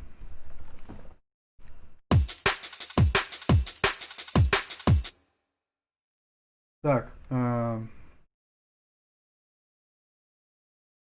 Ну что я хотел сделать? Я хотел вокал посмотреть. Где тут вокалы у меня?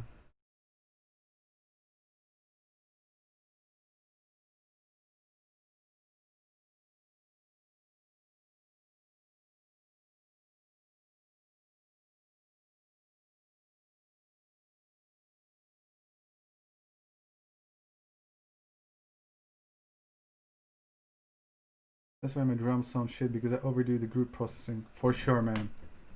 For sure. I mean, this project is not a good example. It actually has almost no processing because I'm using really good samples.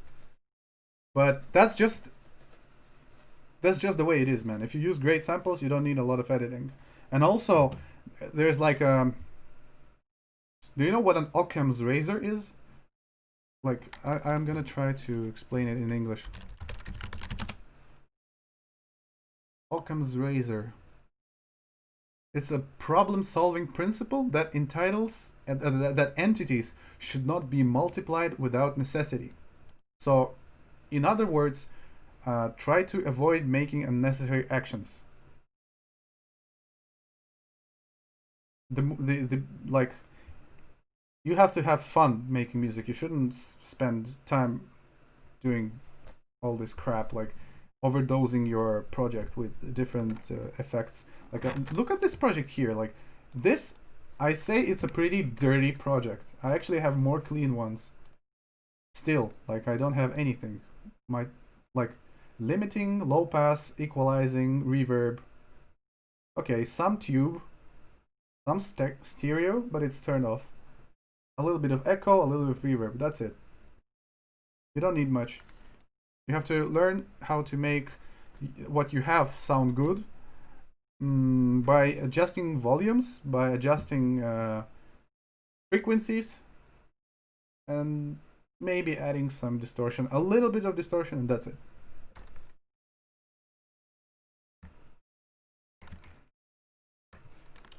Okay, so it's time to listen to the track, but I haven't found the vocals I wanted to test.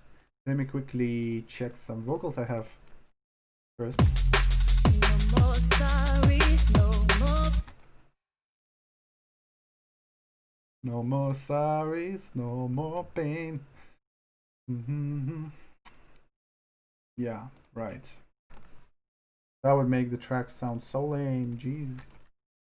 No wonder. I know what you said. I won't give up on you. Nah. Left me alone in the dark. You wanna come around, cause you wanna That's not gonna work as well. come around, cause your looks run out and you're feeling down. Disappointment. You wanna come. You wanna come around, cause your looks run out and you're feeling down. Disappointment. So bad. Play me the song, play it. Left me alone. That's what works. Play me the song, play it till. It says 170. Okay, it says 170. Auto detect 170. Play a song, play it till dawn. You know the one. It goes la-di-di-da, straight to my heart. Play me the song, play it till dawn. You know the. Would I say that making liquid is about good sample selection compared to other types of drum and bass? Depends. Like, mainstream drum and bass is also kind of considered liquid. Some people say that it's power liquid because it's got this kind of snare. But if we go like more underground liquid, like Caliber, like high contrast stuff like that, Hugh Hardy, it's definitely a lot of sampling. But the reason behind that is because liquid is kind of more traditional. It's more jungly than other drum and bass genres that are currently active. And don't forget that jungle's predecessor. Predecessor? What the fuck? Let me Google that word. Predecessor. What?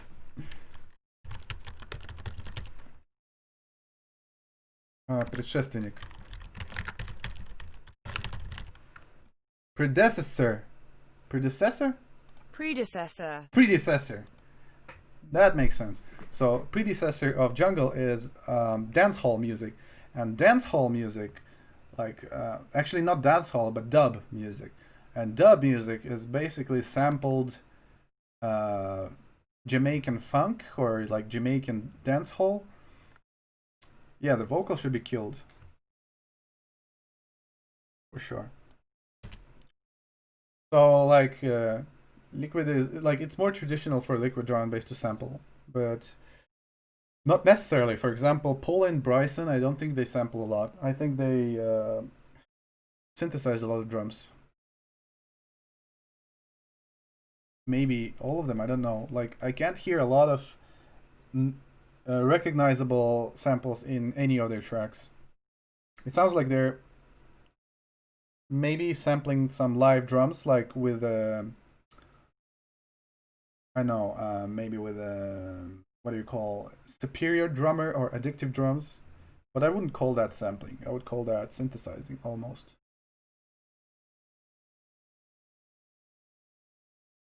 Paul and Brasson. Oh yeah. Wow.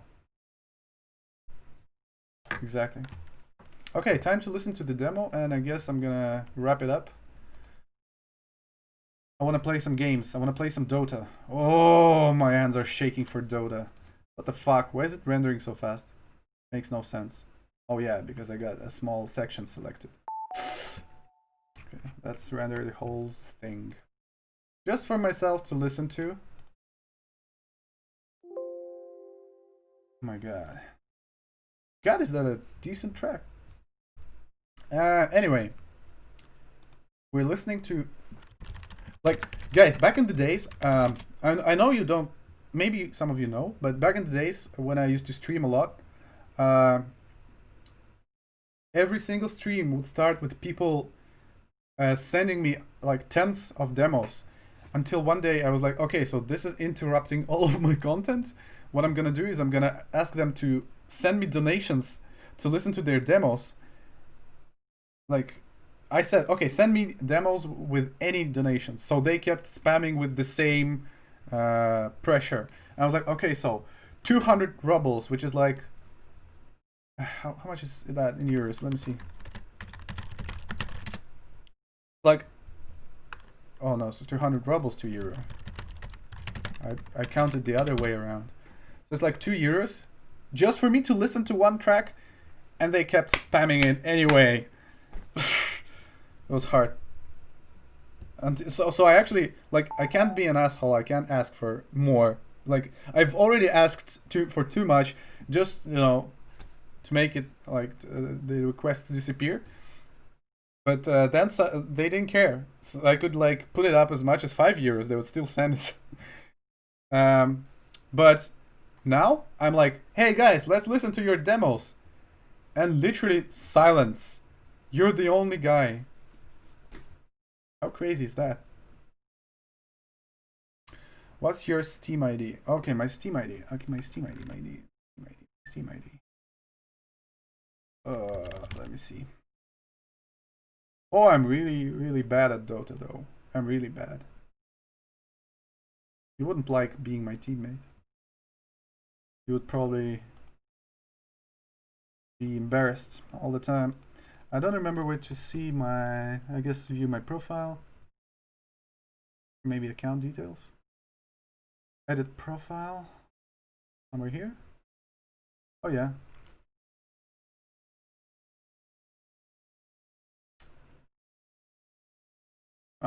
Okay, I'm gonna listen to the song while I'm trying to figure this shit out, okay? Turntable scientist. Wow. Are you? That's cool. I think the link doesn't work. The link you sent me doesn't work. But it's Spyglass... What was it? WIP, I forgot. Work in progress, yeah. V2. So I can see it. You uploaded it 58 minutes ago. I guess you changed the link or something. I don't know. Actually, you haven't. Oh, I see. Okay. Email is fucking... Alright. Anyway, here it is. Just 44 seconds. Ah. Ooh! Oops, I'm sorry, I accidentally closed everything. Like the whole browser shut down. Sorry. The bass is more tight. Or, I don't know. Is it? Pretty good.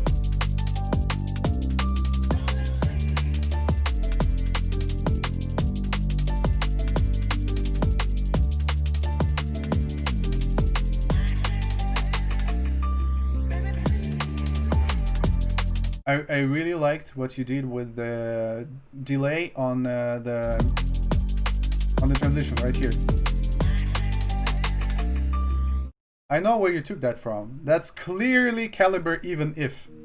Like 100%. That's clearly caliber even if. I don't blame you. That's one of my top 3 drum and bass tracks of all time. I might be wrong, of course. But that's caliber. And I like it so much. That's such a good move.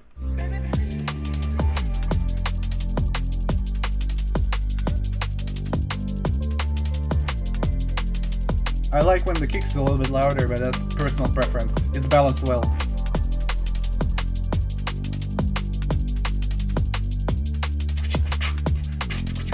I like how you play with the shuffles. Pretty cool. Pretty cool. I like it. I'm gonna listen to it one more time. It's too short.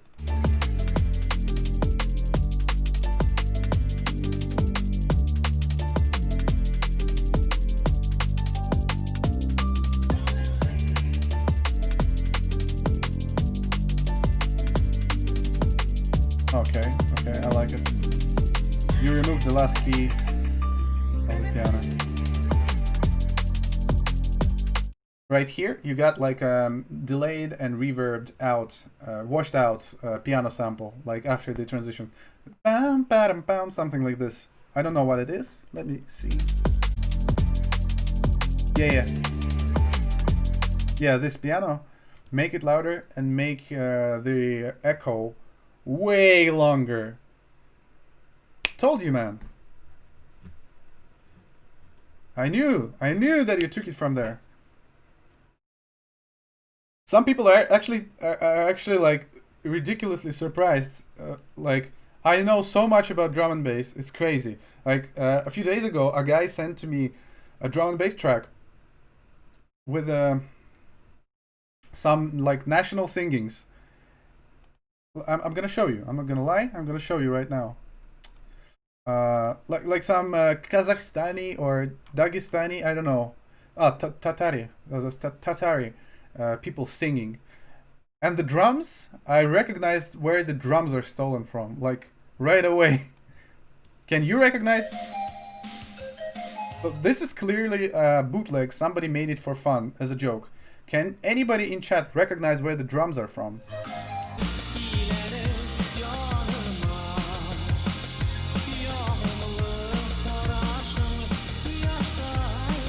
This is so funny.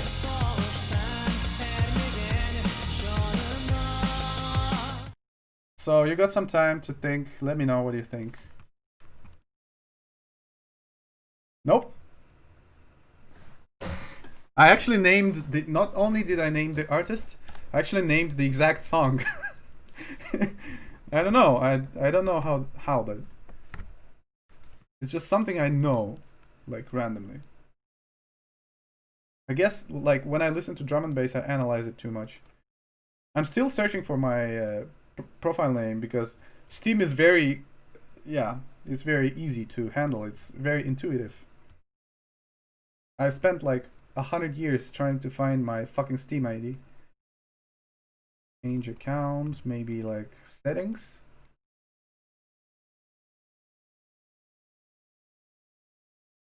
А как ты сделал? Я не знаю, у меня 30 вроде.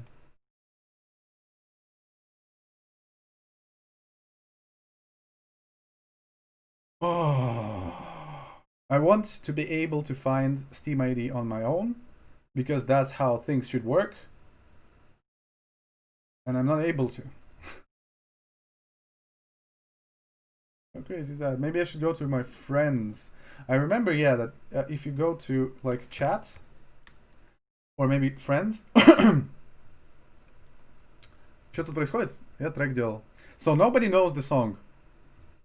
I'm gonna play the song. Like, listen to this one more time.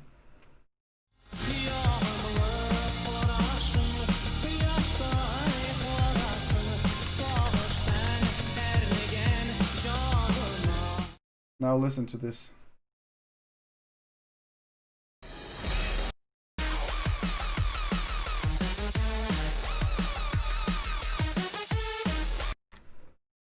That's Pendulum, Salt in the Wounds. Что здесь происходит? Слушай, ну ты уже опоздал, стрим заканчивается. Я сегодня пилил трек, общался с аудиторией, рекламировал Patreon, рофлил много, общался со странными акцентами английскими, пытался изображать ирландский, английский, еще что-то. Акценты имеется в виду.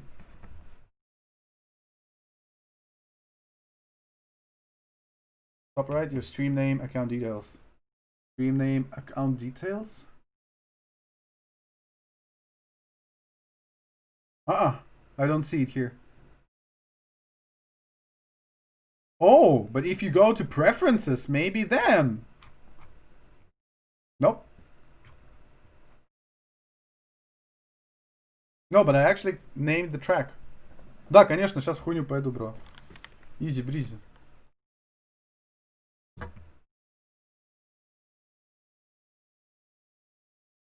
Oh, add a friend. Okay, so you go Steam profile. No, you go to Steam, you go click on your username. Oh, fucking hell, man. You have to go to add friends. That's when. Here's my Steam ID. Fucking Christ. Fuck that, honestly. Anyway, thanks to everybody for coming. That was the first time in my whole life that I made a stream in English unintentionally. But it was like 50-50, I guess. It was a huge pleasure. It was a huge pleasure. It was a great experience. I encourage all of my English-speaking audience to show themselves more often. To, you know, write to me, ask me questions, ask me stuff. You know, just greet me, and that was a lot of fun. That was a lot of fun.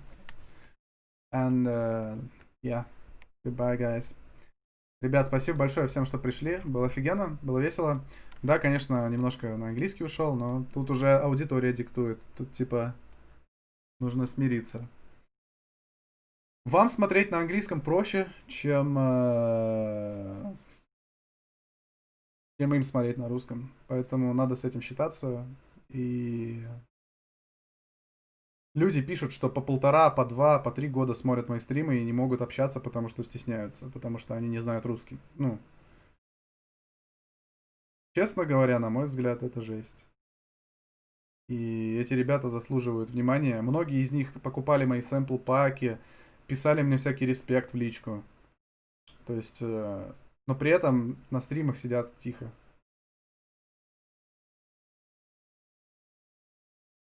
Вот, так что, если однажды я полностью перейду на английский, я все равно буду говорить по-русски на стримах. Это вообще не парьтесь, типа, я буду всем отвечать на все вопросы максимально, как могу. Вот, так что, да вообще неизвестно, буду ли я стримить, вы же знаете, как меня кидает то влево, то вправо.